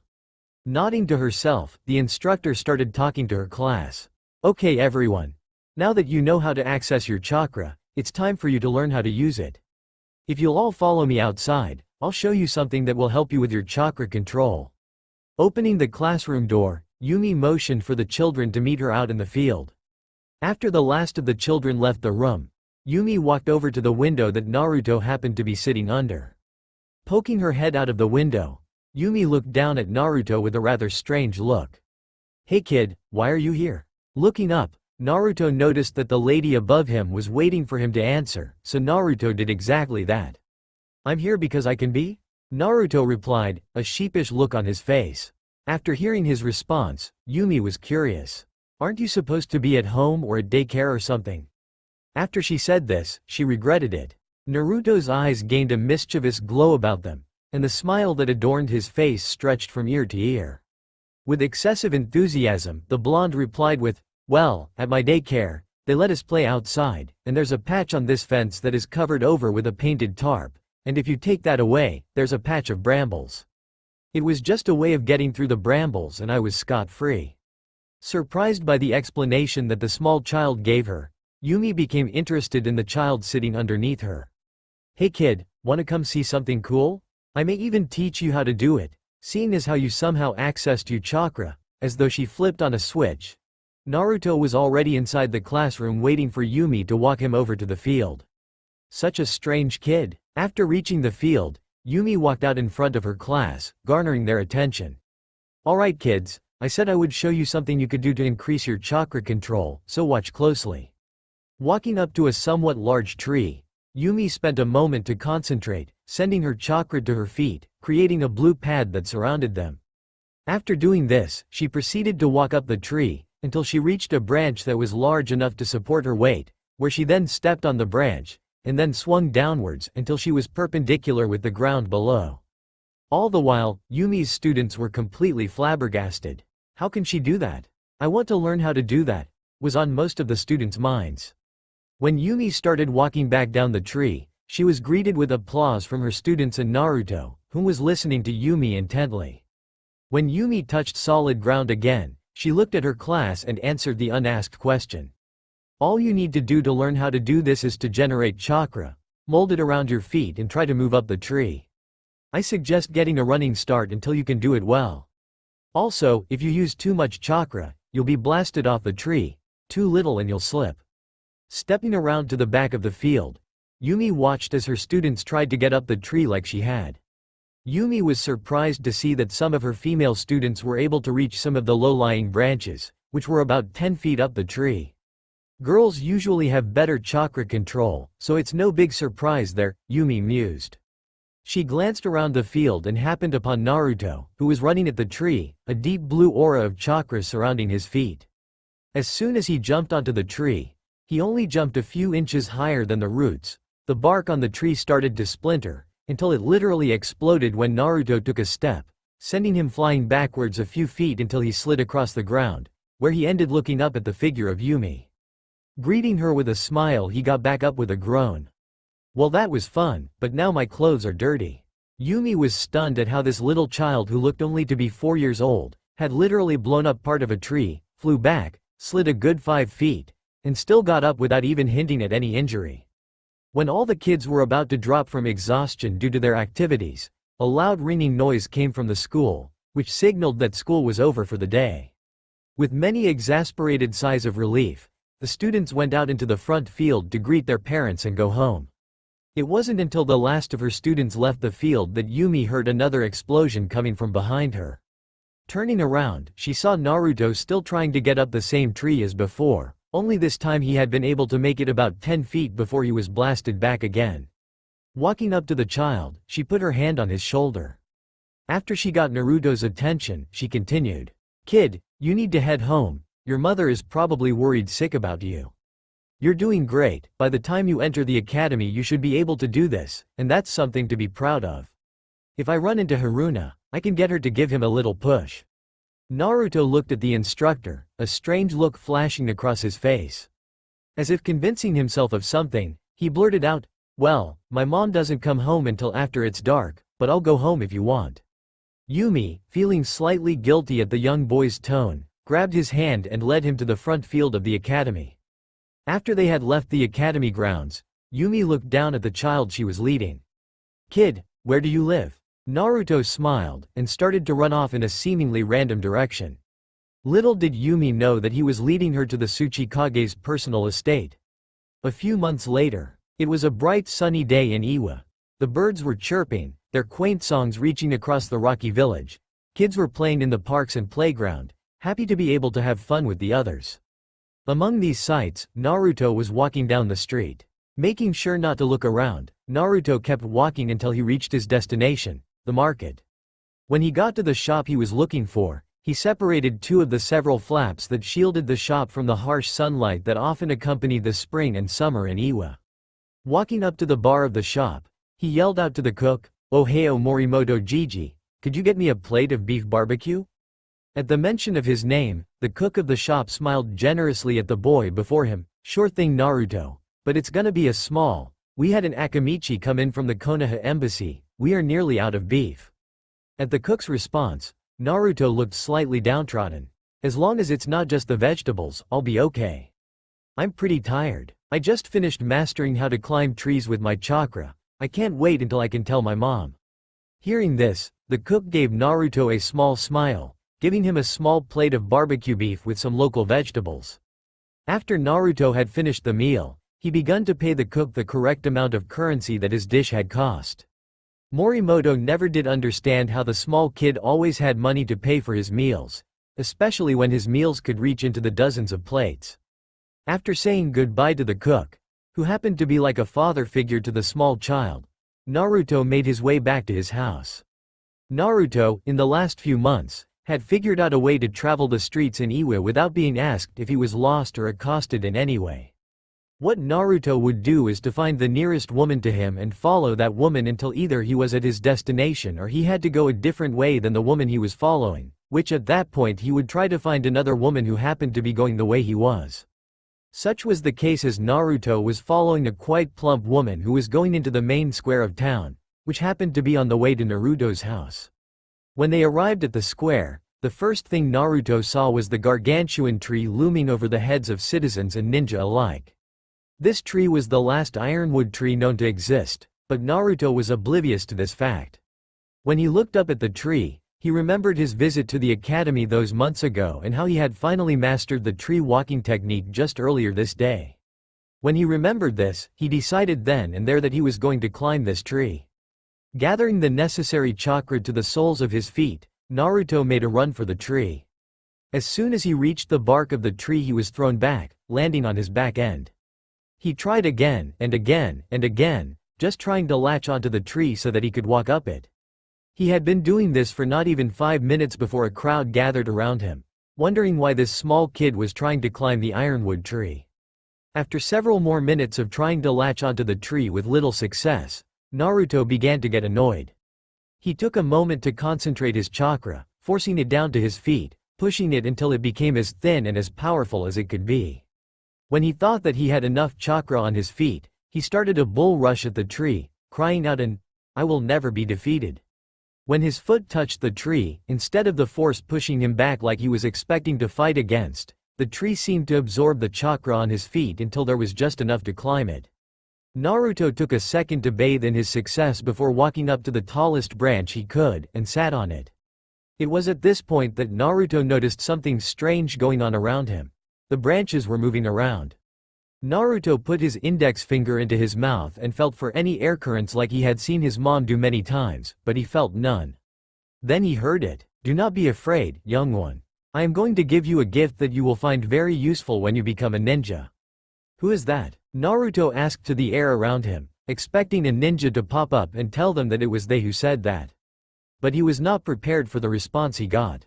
It is I, the great and might ironwood tree, the last of my kind, and most powerful. As I said before, do not be afraid. I am merely giving you a gift for climbing me. I have not seen such determination in a very long time, and never from one as young as you. Thanks, I guess, but what is this gift you talk about? Naruto questioned, his curiosity piqued. It's a piece of my bark. The piece of my bark is for you or a master blacksmith to make a weapon of it. If you do make a weapon of it, it shall be second to none. It will have an edge like no other blade, and will never dull. It will also be able to conduct chakra, allowing you to use it as a catalyst for any techniques you may learn that are compatible with weapons. Now go, young one, I have given you your gift. May your destiny be your own and your life full of happiness. After the tree finished speaking, a piece of bark approximately 4 feet long fell from above him, and fell to the ground with a great boom. It was then that Naruto looked down. Wah, somebody get me down from here. It was not until several minutes later that Naruto was taken from the tree by the Sandame Tsuchikage, who had a smirk on his face, unlike the visages of astonishment that adorned most of the crowds watching below. Flashback no Jutsu Kai, and that's how it happened, according to what Naruto told me. Yumi looked at the clock in the staff lounge, which signaled that it was very near her bedtime. Sorry guys, can't talk anymore, gotta get to bed, and see you all tomorrow. Yumi waved goodbye as she left the academy for her house. It was not until she was lying in bed that her thoughts fell on the little blonde that was making such a ruckus around the village. Naruto, you're such a strange little boy. And with that final thought, Yumi fell into the blissful land of the sleeping. -2 years after the kidnapping. Okay kids, listen up, we're going to be learning about elemental affinities today. A young academy instructor called out to the class. In response, the class became deathly quiet. 1.042 seconds, nice, the instructor thought, mildly impressed. The instructor remembered the days where they were expected to become quiet within 0.75 seconds, but as it was now, with all the peace that was encompassing the elemental countries, and she could give her students some leeway. Holding up a block of paper, the instructor continued. Now that I have you attention, we're going to be doing a little test today. Groans could be heard from the class. None of that yet. It's not even that hard of a test. You just have to focus some chakra into these papers and I'll tell you what you have. As simple as that. Noticing that one of the more troublesome students of hers was missing, she decided to voice her concern. Has anyone seen Naruto today? Half an hour earlier. Crash, bang, crack. Those were the noises being heard in the Tobayame household, as a blur of yellow was speeding around the house looking for something. Come on, I know I left the sandals next to the door, where are they? As the boy continued his mental haranguing of himself, an elderly man, obviously hard of seeing, was kneeling at the dining table, a brand new ninja sandal in his hand and the other in his mouth. Gigi, I told you not to go off by yourself. My sandals are not your morning toast. The yellow blur reprimanded his elder. Slipping on his now soggy sandals, the boy set out to begin a new day at the academy. Naruto, did you remember to brush your teeth, comb your hair, eat breakfast, put on new underwear, take a shower? Mothers, the scourge of all children. Yes mom, I did all of that stuff. The boy now identified as Naruto replied, running out of the door. At the academy, has anyone seen Naruto today? The instructor asked, at the exact time that the doors went swinging wildly, almost coming off their hinges. I'm here, Yumi-sensei. The instructor was visibly relieved, since even though Naruto lived about a block away from the academy, he was notorious for becoming lost. Yumi, seeing that Naruto was sweating, realized that he had indeed got lost. Again, for the 12th time. Well, make sure you have a map next time, but you got here just in time too, seeing as how we're going to find our elemental affinities today. The lady scolded. Not to be one without a detailed explanation, Yumi went into lecture mode. Elemental affinities are the lifeblood of all ninja techniques. There are 5 basic elements: Futon, wind; Doton, earth; Suiten, water; Kaden, fire; and Raiden, lightning. There are also many sub-elements, but those are only accessible by advanced bloodlines and geniuses with near-perfect control over 2 or more elements. Since you are only 9 or 10, we don't expect you to have more than a very basic affinity for only one element, although it has been noted that some people as young as you have multiple affinities. Affinities also determine what ninja techniques you can use. This is because, let's say you have a wind affinity, which is rare, you could only use wind techniques to great effect. To put it simply, if you use techniques you have an affinity to, you do it at 110%, but any other element is only 80%. So it's useful to have many techniques for your affinity. Seeing that she had put nearly half of the class to sleep, she sighed. Now let's get this over with. I will call you by your surname, A to Z, to come and find out your affinity. Ayama Mizu. Several minutes later. Toba Fu, come here please. This caused a reaction within the class. Almost all of the boys that were not paying attention were now looking on with a focus that had the intensity of 1,000 white-hot suns, with hearts in their eyes, that is, all boys other than Naruto, who was sleeping, a small snot bubble coming out of his nose, and the girls gave a glare of similar intensity to the young girl that came up. Picking her piece of paper, Fu started focusing chakra into it, where it became scorched. Yumi, her face one of surprise, stated, "Well, you're a fire affinity, very rare here in Iwa, and a strong one as well. Good job." Next up, Tobayame Naruto. This caused the same reaction as before, but the roles were switched, and you removed all the googly heart eyes. Naruto Tobayame was the only student who did better than Toba Fu, and he caught a lot of flack for it. Sometimes he would be jumped after school by boys wanting her recognition, since Toba Fu only recognized those stronger than her. Nobody has ever succeeded in beating Naruto yet, but that was self-explanatory, he was as sly as a fox. That and the fact that he was the top student in taijutsu helped. Although Naruto was abysmal in nin and genjutsu, so it sort of evened out the playing field. Shaking off the thoughts of what might happen after school today, Naruto picked up one of those slips of paper and started to focus his chakra into it. Chakra was always a moot point for Naruto. He had so much of it, having more than a rookie Anbu agent by his age, which was absolutely unprecedented, but that also meant that his control of said chakra was subpar by a proportionate amount. So, as Naruto started to will his chakra into the slip of paper, a visible aura, delphinium blue in color, started surrounding his body. It took a few moments before Yumi felt that this was chakra, and not some sort of strange energy as she thought at first it might have been. When Naruto finally stopped focusing his chakra, his slip was nowhere to be seen.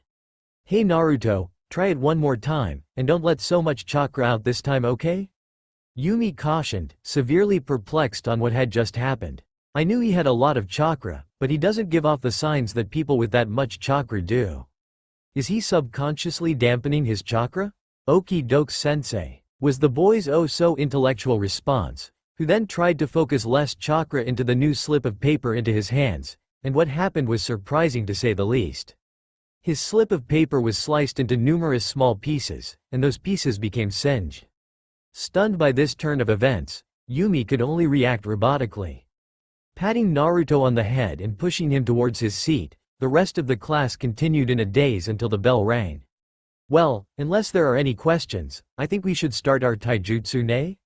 Seeing that a few hands were raised, she picked on the first one she saw, a young boy with a hat that had the face of a raccoon on it, Ko-tran.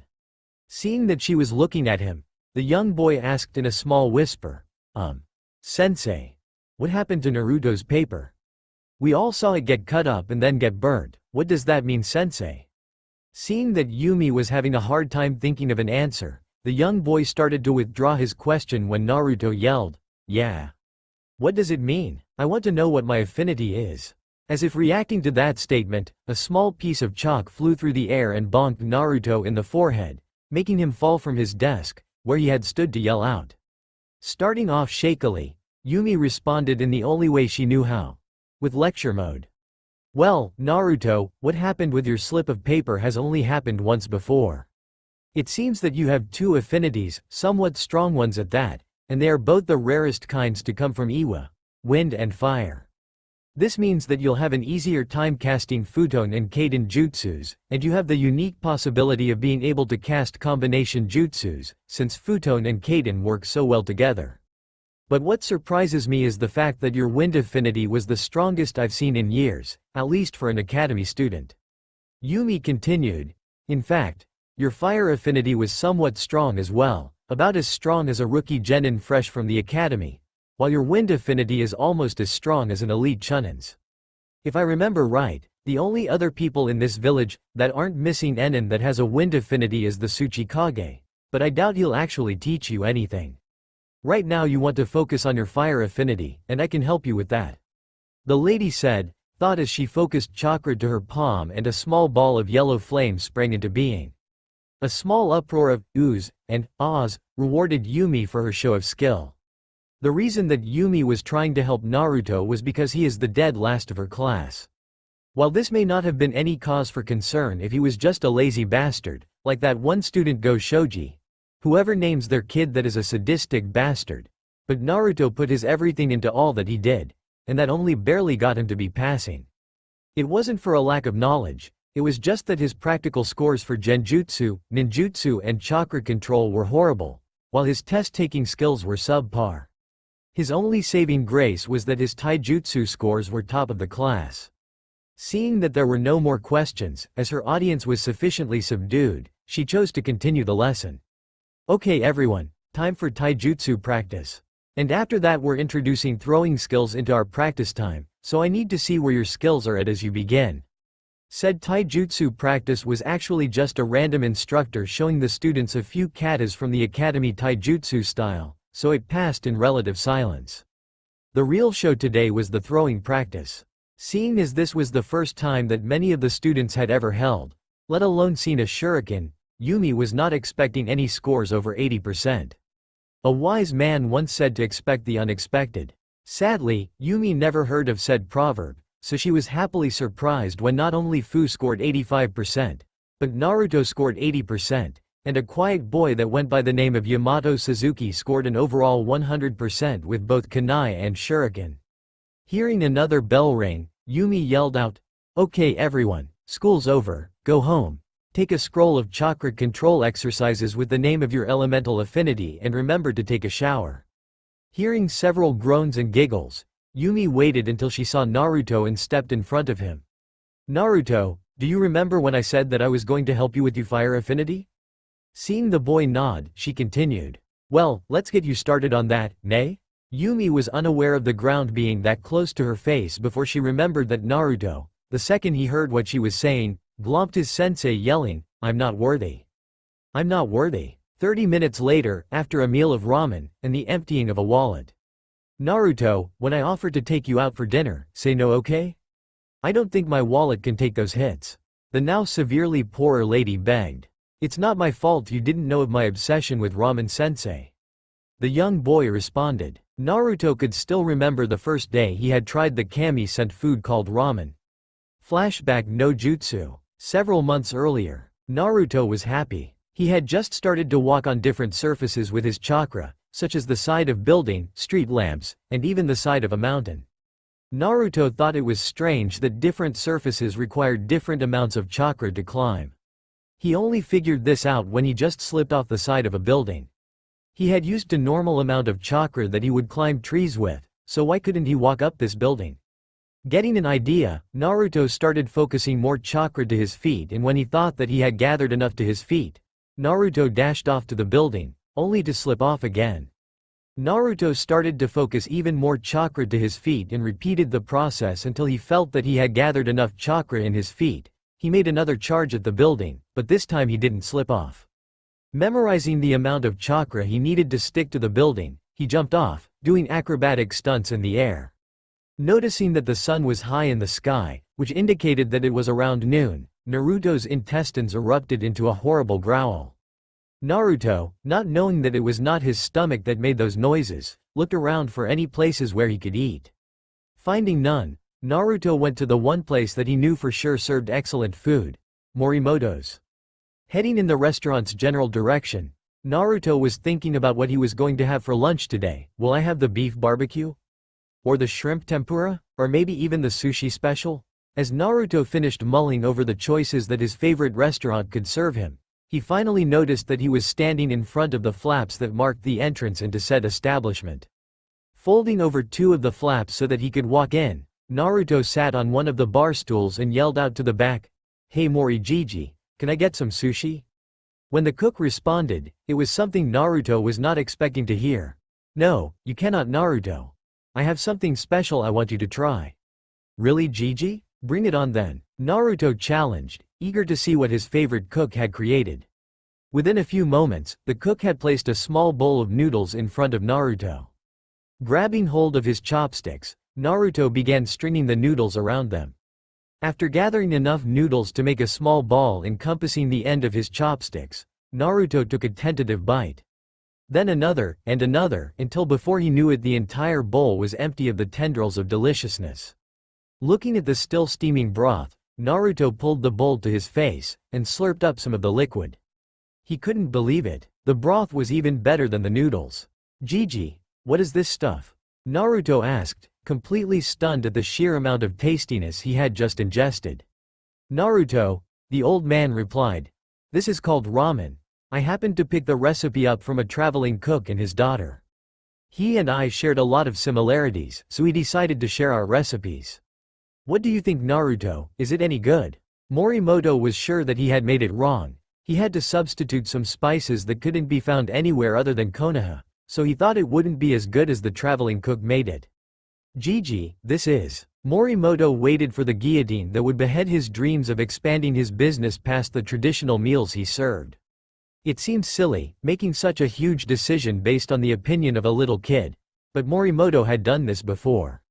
He had asked Naruto to try his barbecue beef, which he had never served before, and Naruto thought it was delicious, so he started selling it as one of the items on his menu, and before the season's end, the beef dish was the most ordered dish he had ever had. Delicious. Can you make some more for me? Maybe you could even put some tofu in here, or an egg, maybe even some beef or pork. That was all that the old cook had heard before his head began to swim with ideas on how to get Naruto's mother to agree to make the small child his own personal taste tester, part-time of course. Seeing that Naruto was staring at him intently, Morimoto perked up. Naruto, you said you wanted some more ramen, right? At this the small boy nodded his head so vigorously that his body shook.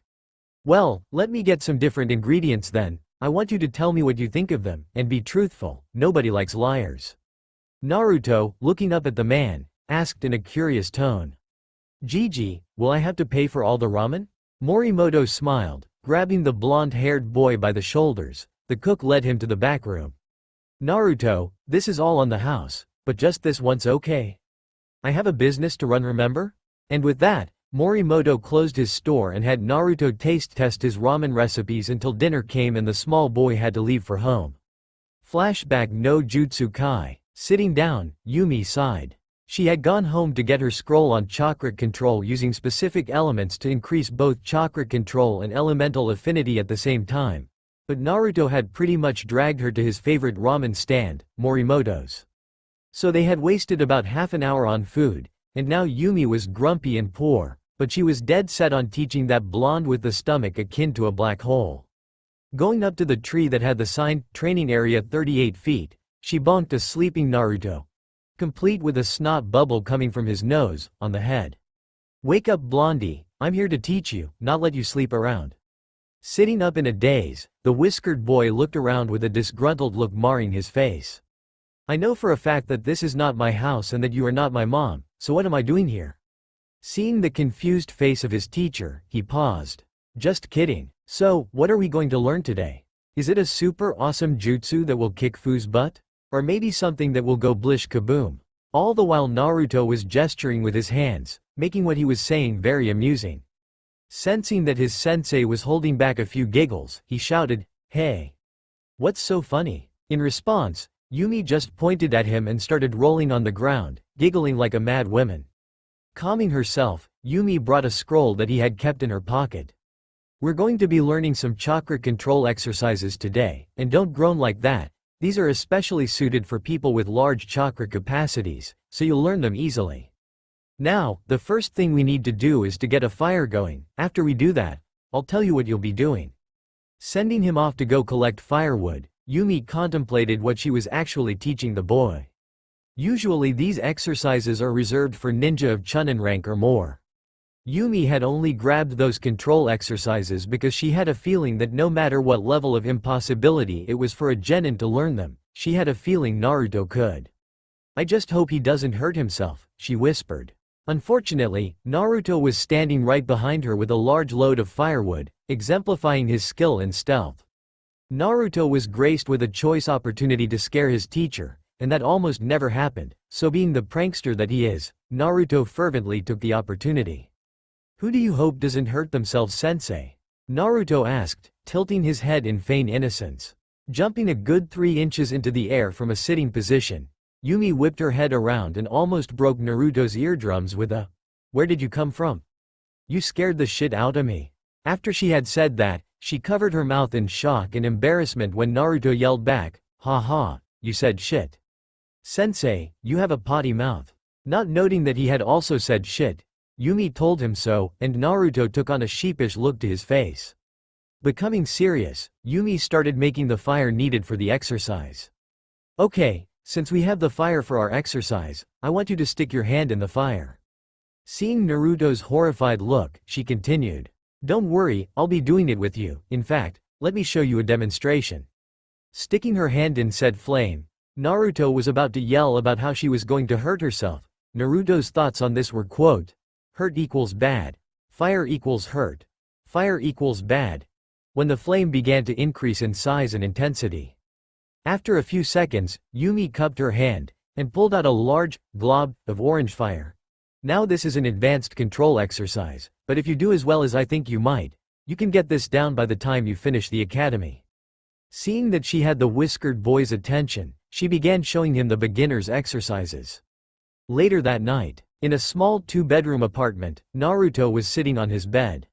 He was looking at a scroll, whose edges were worn and tears were lining the paper, almost as if a person was going to rip the scroll up but decided not to. Unfurling it so that he could see the title, he read it out slowly, not being very proficient with reading yet. Kage Bunshin. Naruto put the scroll under his drawer, where he kept all of his secret stuff. Footsteps could be heard coming down the cramped corridor that Naruto's room was situated in before his mother called out with a, "Soup's on."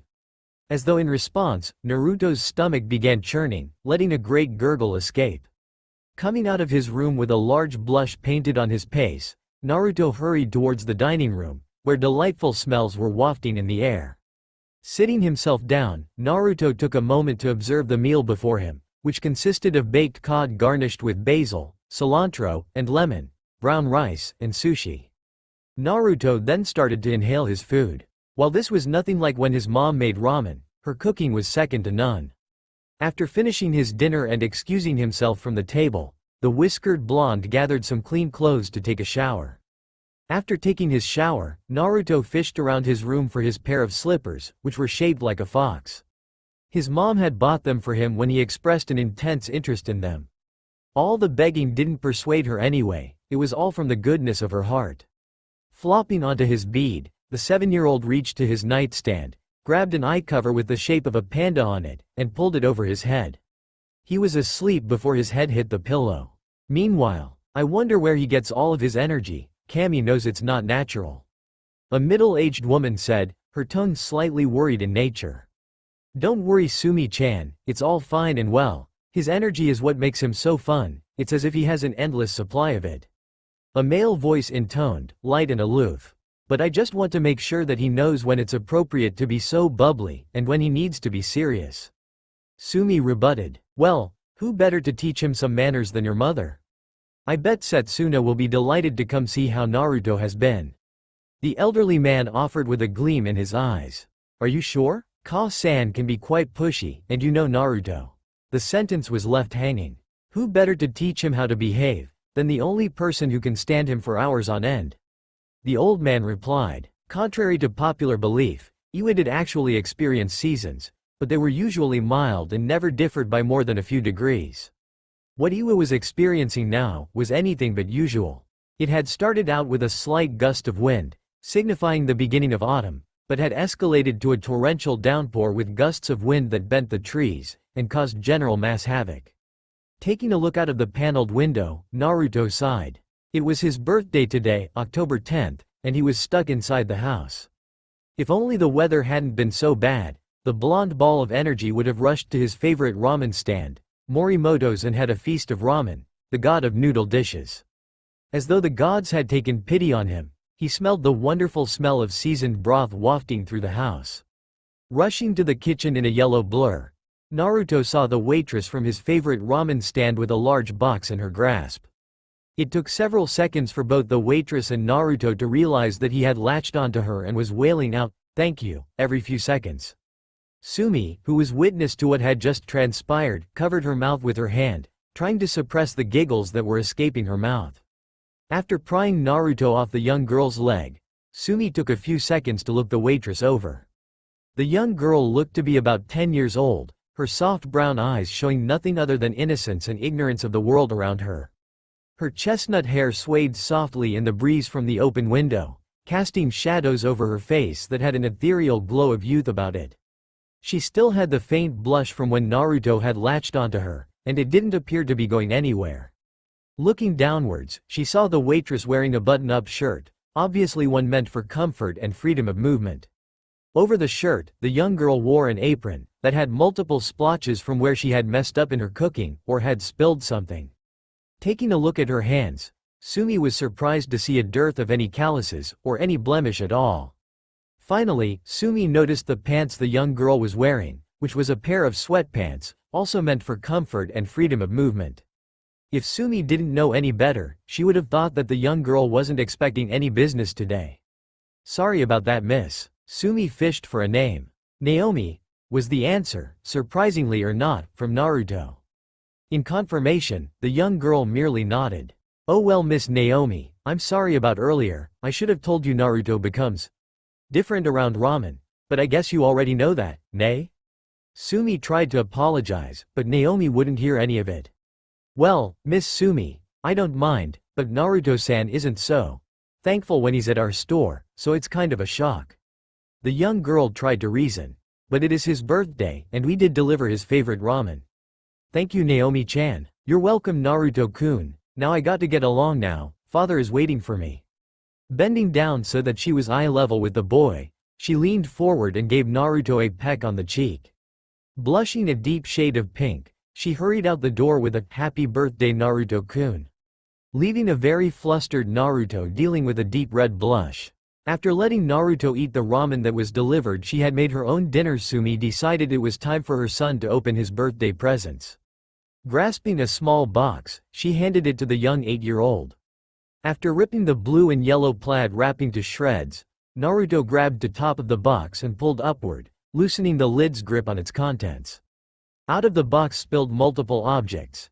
A yo-yo, with a small picture of a fox with tan fur and blue eyes smiling on it, an envelope, sealed with wax in a strange pattern, it almost looked like fan blades, a note for 100 ryo, and a small piece of folded paper, its folds making the shape of a crane, inscribed with the message, "Unfold me and read." Unfurling the crane into a piece of readable paper, he looked for any words and found some. Squinting to make out the fine print, he mouthed the words, "From your uncle, Gamahiro." Next to words was a small chibi Gamahiro holding up 2 fingers in the form of a V. After playing with the yo-yo for several minutes, Naruto looked to his next present, the envelope completely forgotten. Grabbing the only other present that he hadn't ripped apart long before his mom let him, an oblong box, he began annihilating the wrapping around it, pieces of purple wrapping paper fluttering everywhere in the small breeze from the open kitchen window. After ripping the last few stubborn pieces of wrapping away, he looked at the book in his hands. Chakra Control for Dummies, and a small note fell from within its pages. Unfurling the small note, he looked at its contents, which comprised of another 100 ryo note, and a small inscription. Reading, "I hope you use this well, Naruto-kun, you'll need it." Trying to figure out who this was from, Naruto had an epiphany. It was that guy that he met on the way home. Flashback no jutsu, 1. Several months earlier, half an hour after Naruto's training ended. In a large, deserted street, sufficiently wide enough for at least 20 people with room to stretch, a young boy was walking with pep in his step, and a proud smile on his face. "Just wait till the kids at school can see what I can do," the young boy exclaimed, cheering to himself. He had a right to do so, as well. Not even an hour earlier, he had gotten down his first chakra exercise. He was by no means a master, just barely able to do what was required, but he would get better. Flashback in a flashback no jutsu. So Naruto, what I want you to do, is to put your hand in the fire. Naruto started to reply, I'm not finished yet Naruto, let me continue. Seeing that her student quieted down, she did just that. Okay, as I was trying to say earlier, I want you to put your hand in the fire and not let it burn you. Waiting for a response, but getting no sound from her pupil, Yumi started again. The trick to this is to let your chakras surround your hand and will the fire around your hand to not burn you. It may sound strange, but it's actually quite useful for chakra control, which I can tell you desperately need, so consider this a head start. Naruto nodded in understanding. Eyes widening, Naruto looked at Yumi. Hey sensei, can you do this exercise with other elements too? Surprised by the question's suddenness, she thought for a second before nodding her head attentively and saying, I guess so, but what you would have to do would be different. Wind, for example, consists of the air around you, so you might just have to feel the air that surrounds you with your chakra. But this is all speculation, because I'm no expert on elemental chakra control exercises, and I only have an affinity to fire. Sensing that she was beginning to get off topic, she got to business. Okay, Naruto, can you start to focus your chakra into and around your hand? The boy in question merely nodded and stuck out his left hand, almost as if he was reaching for something, and began to focus. It was plain to see, as Naruto's face scrunched up with the intense concentration that was apparently needed to will his immense chakra pool to send some to his hand and keep it there. Soon some progress was made, the blonde's hand began to glow for a few seconds, and then burst into a delphinium blue flame that surrounded his entire arm. Looking to his sensei, who nodded in approval, Naruto began putting his arm into the fire, willing no beseeching it to not burn him. What Naruto had expected was pain, but instead all he felt was a pleasant sensation of warmth that surrounded his arm. Looking into the fire, he noticed that it seemed to curve around his appendage, making a sort of ring of flames. Looking to his sensei again, he waited for more instructions. Yumi seemed to ponder something for a while, before nodding to herself and pounding her fist into her upturned hand. Looking to her student, she voiced her thoughts. Okay Naruto, you did well, but it's not good enough. While you may have just barely got away with doing it so well because your chakra covered your entire arm, I want you to be able to do the exercise with your chakra covering just your hand. Until you can do that, I will teach you no more. Seeing Naruto's downcast look, she made a quick save. I've already taught you an exercise reserved for ninja of Chunin rank or higher, so be happy. Seeing that her little scheme worked, Naruto was jumping up and down with joy, she smiled. Flashback in a flashback no jutsu kai. Too caught up in his earlier success, Naruto was caught off guard as he bumped into someone. At least he thought it was a someone. It was easily a foot and a half taller than him, reaching nearly 6 feet 4 inches, but that was all Naruto could easily make out. Most of the person's body was covered up in a large cloak, under which a midnight black trench coat was worn. Narrowing his eyes, the young blonde struggled to look for any identifying markers of who this might be. Starting at his head, which yielded no results, he moved lower to the chest area. He couldn't know for sure, but the being's shoulders were quite broad, seeing as how his cloak flared out around that area. Seeing nothing else, he moved lower again, this time looking at the person's arms. It was hard to tell under all of the layers of clothes, but Naruto saw what he thought was the bulge that signified large triceps. Looking slightly lower, he noticed a slightly more pronounced bulge, seemingly the bicep. Looking lower again, he noticed the being, which Naruto was becoming surer that it was indeed male, wearing vambraces. They weren't made out of any metal Naruto knew, which was surprising, seeing as how geology was part of his academy lessons. They looked as though they were rusted, a mixture of red-orange mixed tinged with brown. The vambraces snaked up his arm, making the illusion that they were moving. Naruto observed the vambraces more closely, noticing that there were patterns that ran along the length of the pieces of wrist armor. Slightly elevated from the metal, the patterns made the shape of 3 dragon scales, with an upside-down trigon separating the edges, too. Several bulbous shapes ran tangent to the shape, ending in lengthy lines that mimicked fire. This all happened in the moment he was falling down, and then the large man chuckled lightly, reached his hand down to help Naruto up, and dusted himself off. Turning around, the man started to walk away. Before he turned the corner, The man spouted off a, "Have a good day, child." Naruto started to dust himself off as well, when he noticed a small object in a pothole about 3 feet in front of him. Walking over to the object and picking it up, he started to look around when he remembered that the only other person on the street he was in was that man. Rushing around the corner that the man had just walked past not even 5 seconds ago, he noticed that nobody was there.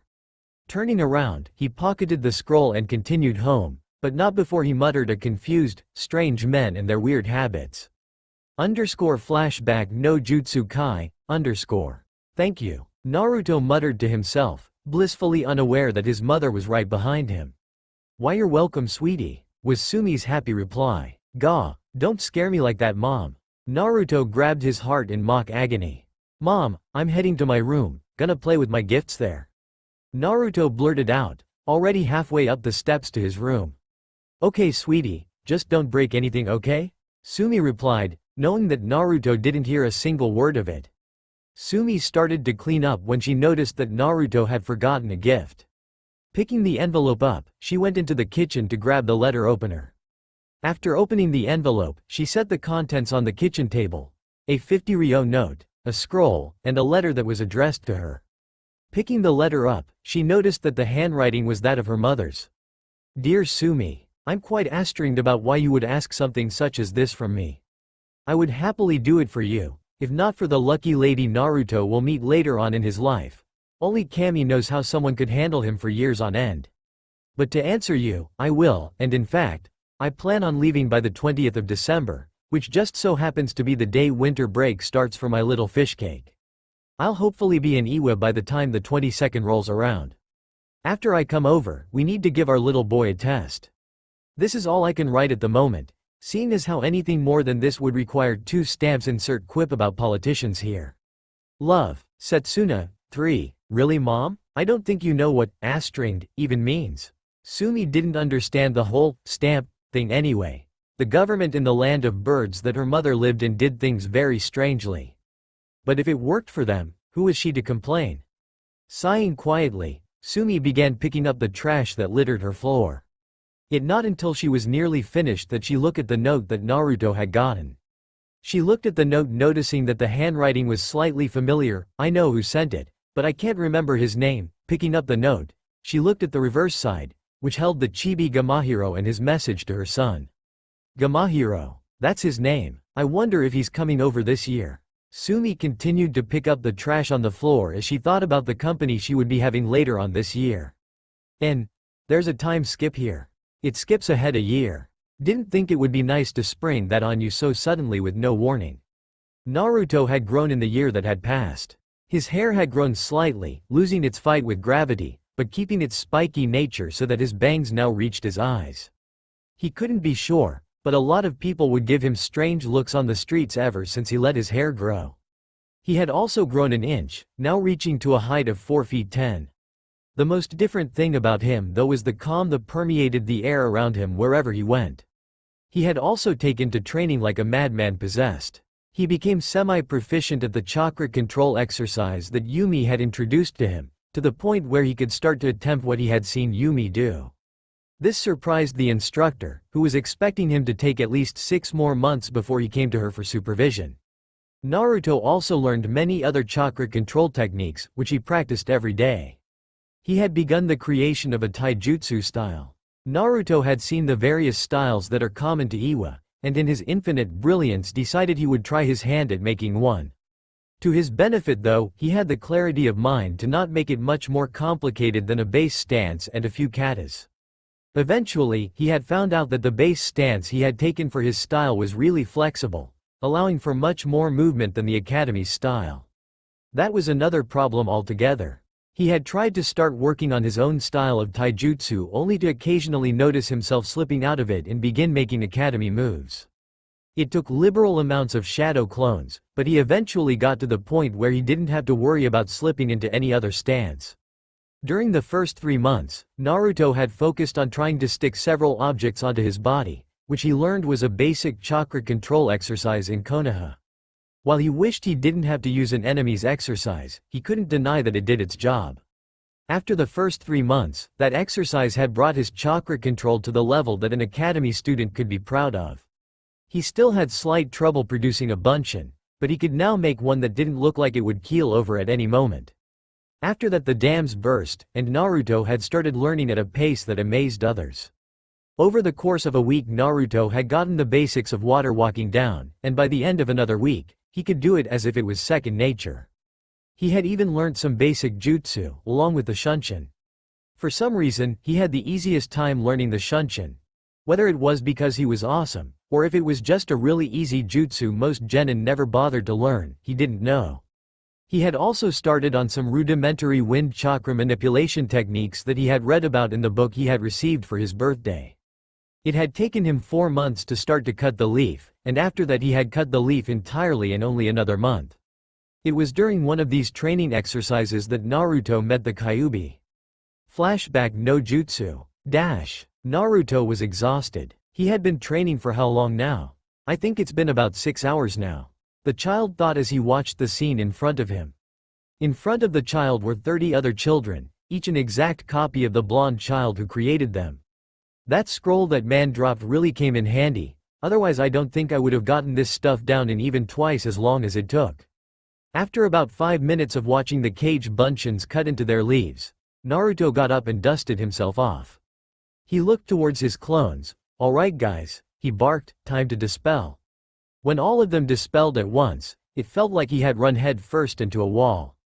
Whoa, that doesn't feel good. He swayed woozily only to fall over, unconscious. Mindscape. Naruto woke up, soaked from head to toe on one side of body in what seemed like sewage. Not only do I hurt, but now I smell like garbage. Isn't my day just great? Getting up, Naruto took some time to take in his surroundings. Coming up to his ankles was some liquid. Naruto didn't know nor did he want to know. Surrounding him was a veritable maze of pipes and hallways, all leading out from where he was standing. Occasionally a hiss of pressurized water would jet out from one of the pipes, but other than that they were completely silent. Every few seconds, Naruto would feel a jet of warm air wash over him, blanketing him in a fleeting heat. Where is that coming from? Setting his target, Naruto went down the hallway he thought the warm air was coming from. For what seemed like hours, Naruto followed the hallway, turning this way and that, and every few seconds, he would feel that rush of air that seemed to cling to him ever so slightly longer each and every time it rushed by. After a long while, Naruto came upon an open area, so large it could fit the Tsuchikage Tower and still have room to do whatever you wanted in it. Whoa, this is a big. What are those bars for? Noticing the colossal columns that were hidden in the shadows, as another rush of air jetted past him, its origin became obvious to the blonde. So this is where that warm air is coming from. I wonder what's making it. Stepping forward, Naruto noticed he couldn't see what was past the bars, only to feel another blast of warm air wash over him. Hoping that whatever it was that was making that warm air was friendly, Naruto called out. "Hello? Is anybody out there? I'm lost and I don't know where I am." Only to be flung back when a claw twice the size of him slammed into his frame. "Puny human, interrupting my sleep. If I could actually harm you, you would be dead by now." The most venomous and malicious voice Naruto had ever heard responded. Naruto was stunned. He had just been thrown what? 15 feet? He didn't feel any pain, but that sensation made him dizzy. That was fun. Could you do that again, without the whole, "I will destroy you, puny human," spiel? Silence reigned for a few seconds, and Naruto has a sneaking suspicion that whatever it was behind those columns did not expect him to say that. "You are a strange kid, do you know that?" was the delayed response. Naruto took it in stride. "Yeah, I know. My mom tells me that every day. I had a whole speech set up for you when you finally got here, just so I could instill in you the fear that you should feel by seeing me, but that just made me forget it." Naruto gave an about face. "Really? Did I surprise you that much?" Another blast of air greeted the blonde. "Usually when I hit people with my claw, they don't get back up, nor are they in one piece, so yes, you surprised me.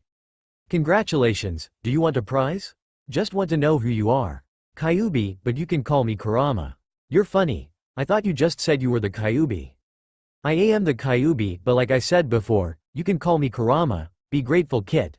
I only allow people who I think are worth it call me that name. Excuse me out as I pass." Thump. Kit, are you okay? Kit? Kit, get the fuck up now. Free. What mom? I'm up. Oh, sorry. Sometimes, I wonder if the Shinigami knew you would be this strange. It's like you're a mini-me. But anyway, onto business. I called you here because I think it's time you know your heritage, seeing as how you will pass the Genin exam. I don't know, this really is a lot to take in. I mean, what if you're using me to do things according to your agenda? Kit, if there's something you need to know about me, it's that while humans may think I'm the living embodiment of rage, I'm actually the most patient of Biju. If I wanted to do something concerning your worthless race, I would wait until I formed again in your world after you died and then do it. Oh, exactly, this is why you don't need to worry.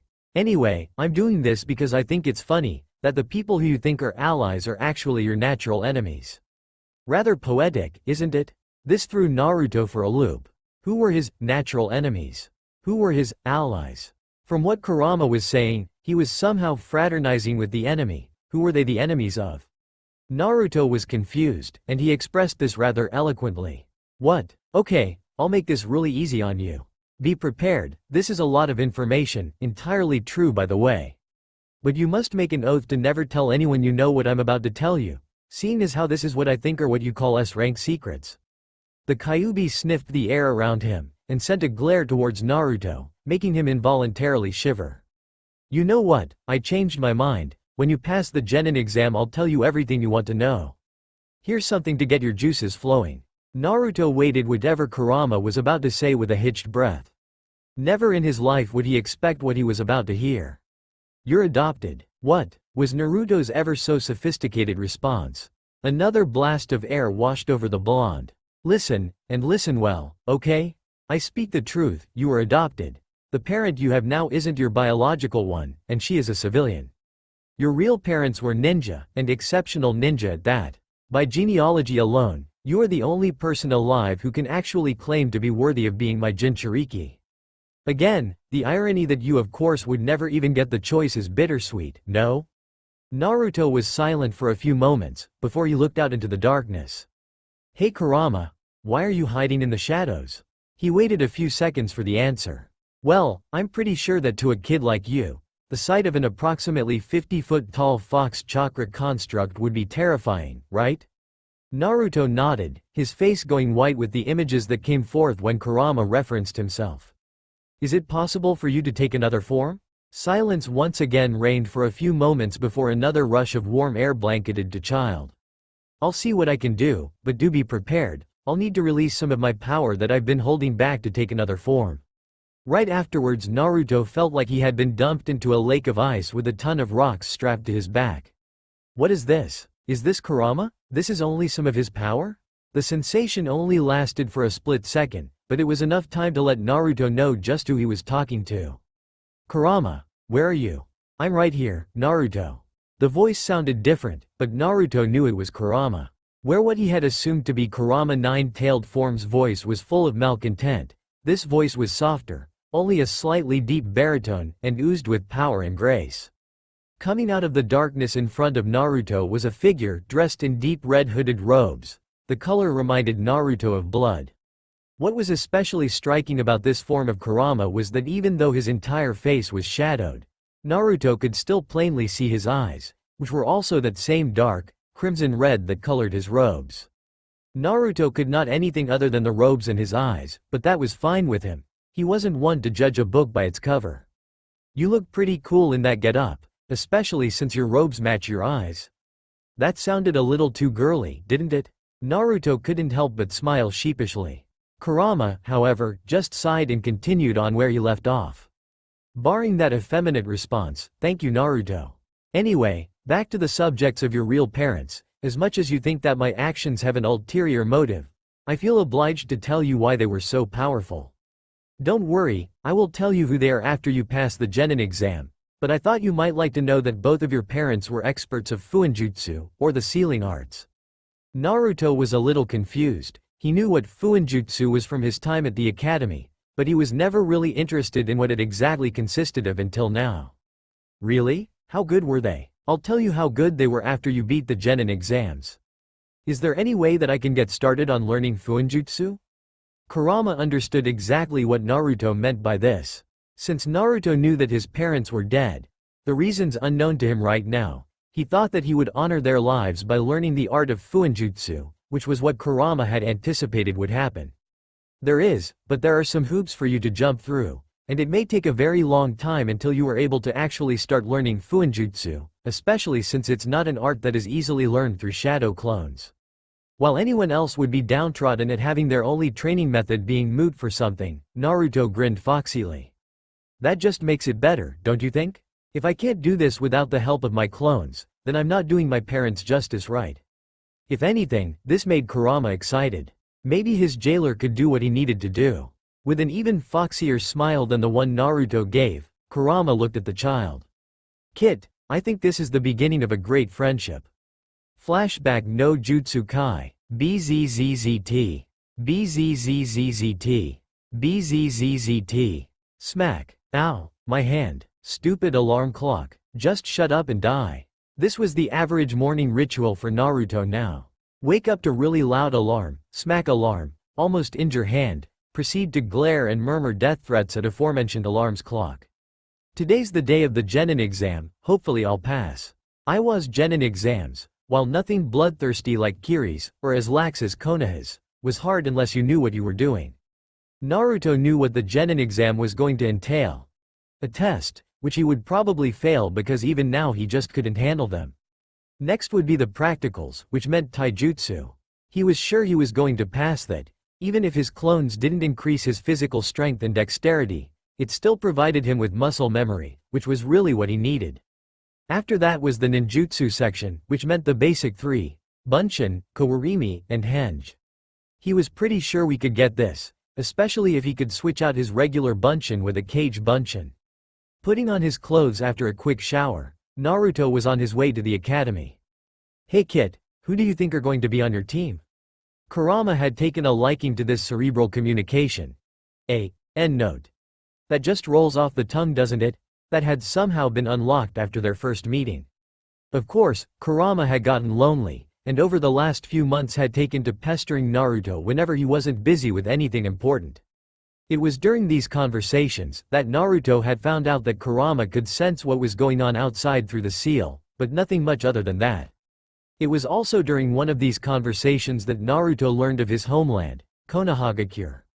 I don't know, man, but I hope I get some strong people to hang around with, or at least to train with. I really want to get stronger, and Yumi-sensei told me this is how you do it. After continuing to converse this way for several minutes until Naruto arrived at the academy. He followed the path he always took when he went to his classroom and opened the sliding door to reveal that he was one of the last few to arrive. As soon as he sat down, the bell rang. Alright guys, today's the day that you stop learning how to be a ninja and become a ninja. I won't bore you with one of the heartfelt speeches that every other instructor is giving, but I will give you a warning. After letting the class calm stop murmuring, she continued. Some of you just aren't cut out for being a ninja, some of you are. But there is one thing that connects us all: death. Death comes to everyone, no matter who you are, but the thing that separates us is what we do when our time comes. If you run away, I won't judge you. It's simply natural to run away from death, since we have a natural fear of it. When I first come face to face with death, I ran. You could also buck up to it, which, Yumi gave a very pointed look in Naruto's direction, is stupid, but I still wouldn't judge you. Some ninja cope with their lives by treating each day as their last. Yumi looked at her students, deep in thought. What I'm trying to say is that it doesn't matter when or where you died, what matters is how you die. Looking at her students who shared the same somber look she had, she continued. After that, I would like to introduce to you a student who was away for a while, but is back to take the exams. Kuritsuchi, could you come in? After the queue, walked in one of, if not the most beautiful girl Naruto had ever seen. She had quasi-short hair the color of burnt chestnuts, flowing carelessly around her chin. Her face's natural beauty was accentuated by this, and seemed to glow with the youth she possessed. After staring at her face for several seconds, he shifted his gaze to her eyes, and was taken back. Her eyes were pink.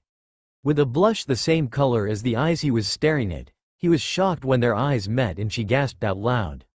Naruto, is that you? She then proceeded to run over to Naruto and tackle him to the floor. You big meanie, you never even said goodbye.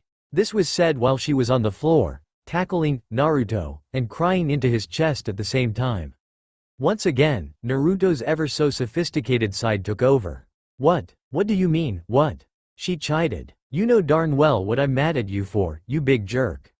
Naruto started to become a little irritated, and gently pushed the girl on top of him off. I'm not sure if you are mistaking me for someone else, but I certainly don't remember you. Which is strange, because I usually remember pretty girls. Naruto finished in his head. It was strange though, the feeling he got when he looked at this girl. It was an uncomfortable sinking in his stomach, like he should know this girl. Kuritsuchi was taken back. You really don't remember, do you? She started to get up. Well then, I would appreciate this if we both forgot this happened. At Naruto's nod, she continued to the back of the classroom. The class, meanwhile, was silent the entire time this had gone on. Not only did the Tsuchikage's daughter come to this class, but evidently Naruto has some sort of connection to her.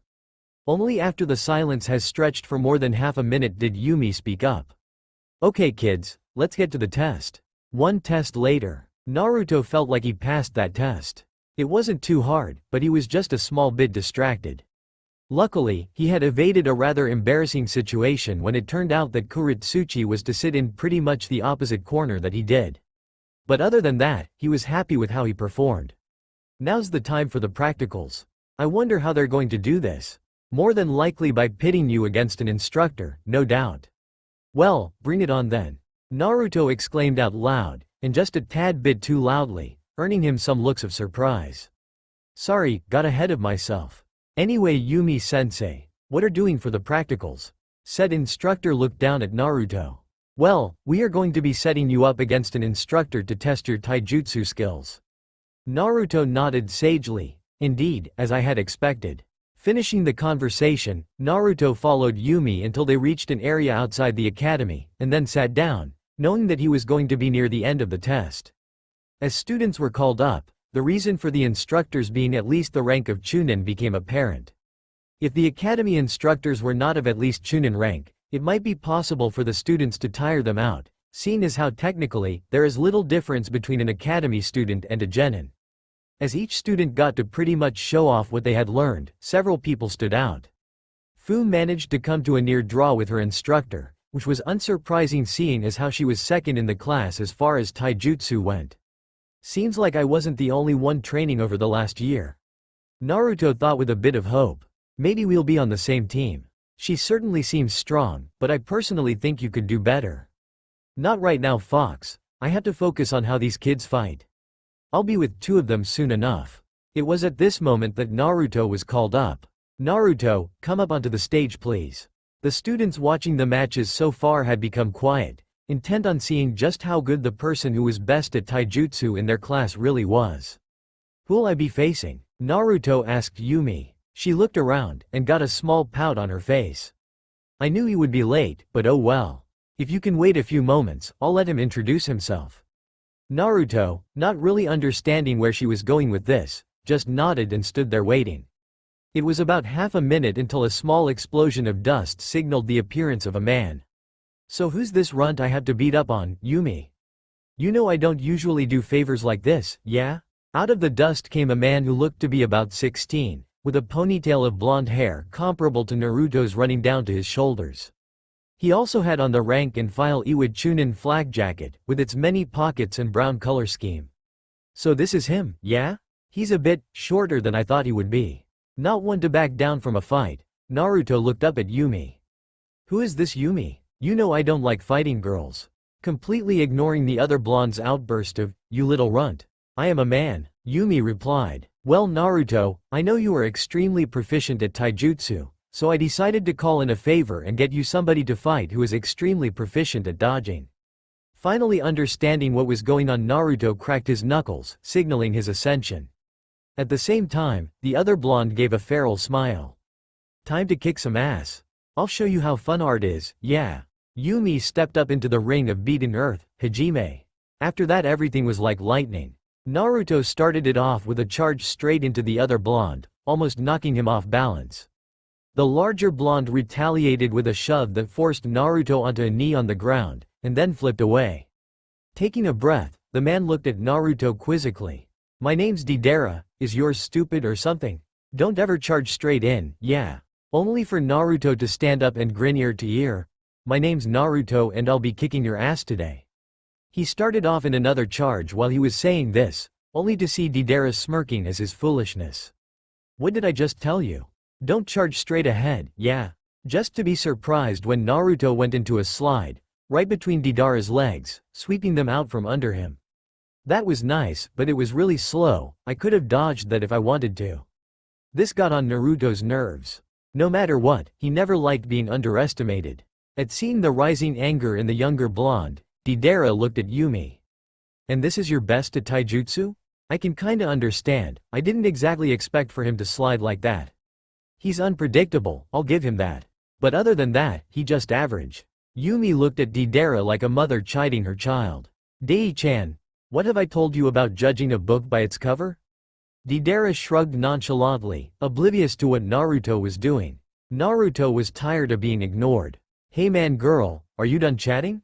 I'd really like to have an actual fight now. And with that, he crossed his fingers and with a poof of smoke, 2 more Narutos appeared. All of the students were stunned into silence, knowing that Naruto had just something incredibly stupid. Yumi and Deidara, on the other hand, narrowed their eyes. How did he learn that jutsu? Deidara turned to look at the small blonde ahead of him. Okay kid, you have my attention. Let's see what you can do with those clones of yours. The roles were switched as Deidara charged forward towards Naruto, who looked at his clones and both jumped away.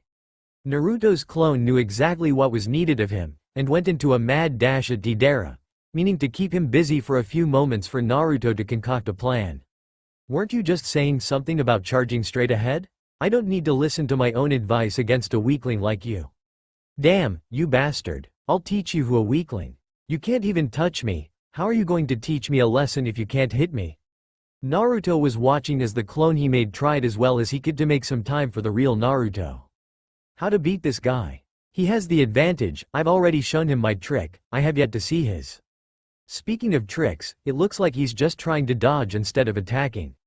He was, as well. Naruto decided to try to get a really good look at Deidara's hands, trying to figure out why the blonde wasn't hitting back, when he saw that both of his hands had small mouths on them. Bloody hell? What are those things on your hands? Is that why you're not attacking? Deidara looked at the real Naruto, and while dodging the clone's attacks, replied. These are my aces up my sleeve, if you will. I use these as a last resort, and I'm still not good with them, even if I've had them all my life, yeah? The reason why I'm not attacking back, is because I see no need to. You haven't shown me that you deserve to be hit yet. It was at this moment that the clone got a lucky hit on Deidara.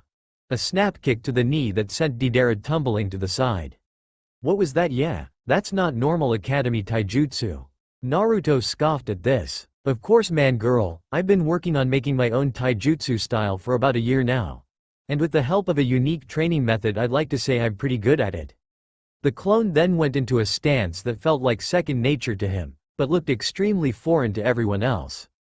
It consisted of the clone positioning himself so that he was perpendicular to his enemy, slimming the target of any attacks.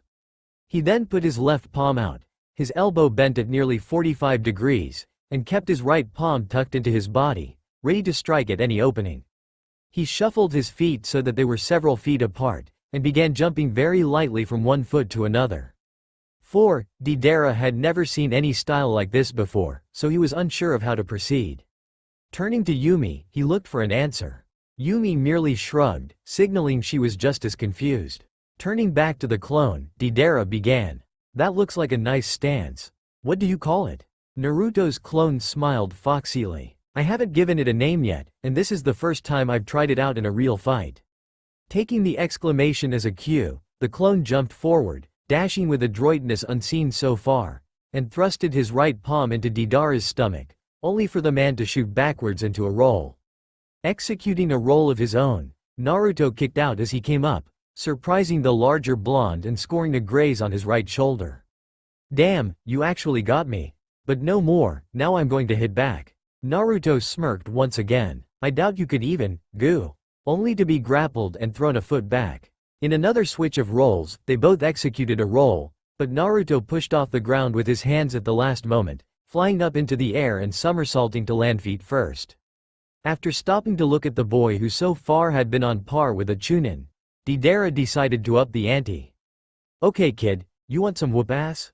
Here's some whoop ass." As Deidara charged forward, forgetting completely his currently hypocritical advice, Naruto returned to his original stance.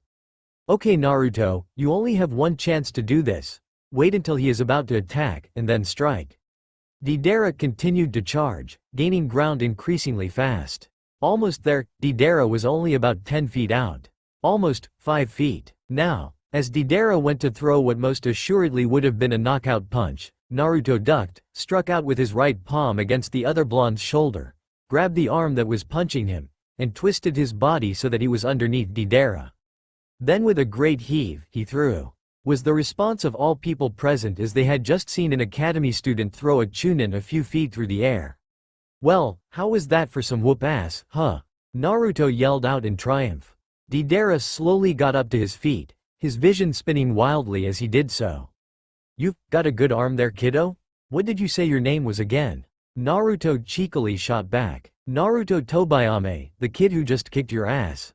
"Okay guys, let's finish up the taijutsu spars and head over to the ninjutsu field so we can finish this test."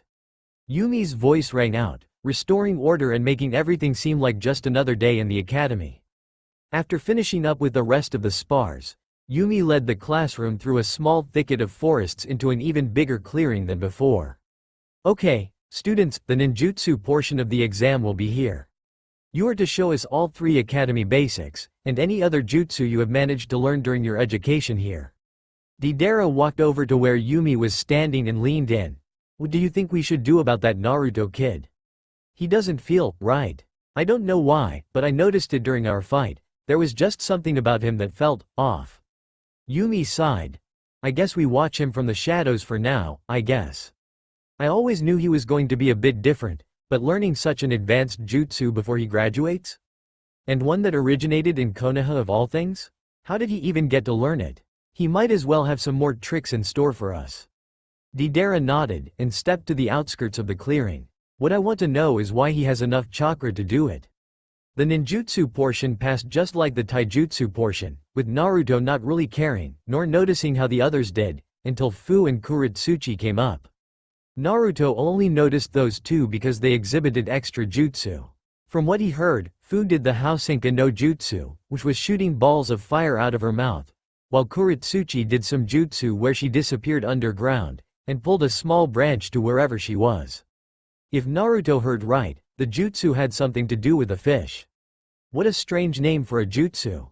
Eventually Naruto was called up, and with hitched breath, the crowd of students watched as the blonde cracked various parts of his body and then strung together a very small series of hand seals. After all the training he had been doing over the course of the year, those chakra exercises had made channeling chakra an insanely easier process. He still had to focus, but his chakra listened to him at least. In rapid succession he performed a cage bunshin, executed the kawarimi with said bunshin, and then hanged into a small tree. After a few minutes of the classroom looking for the blonde, he poofed into existence, scaring a student who was directly to Naruto's right. Naruto walked out into the center of the ring and with an air of cockiness, smiled. "Hey, Yumi-sensei, wanna see something cool?"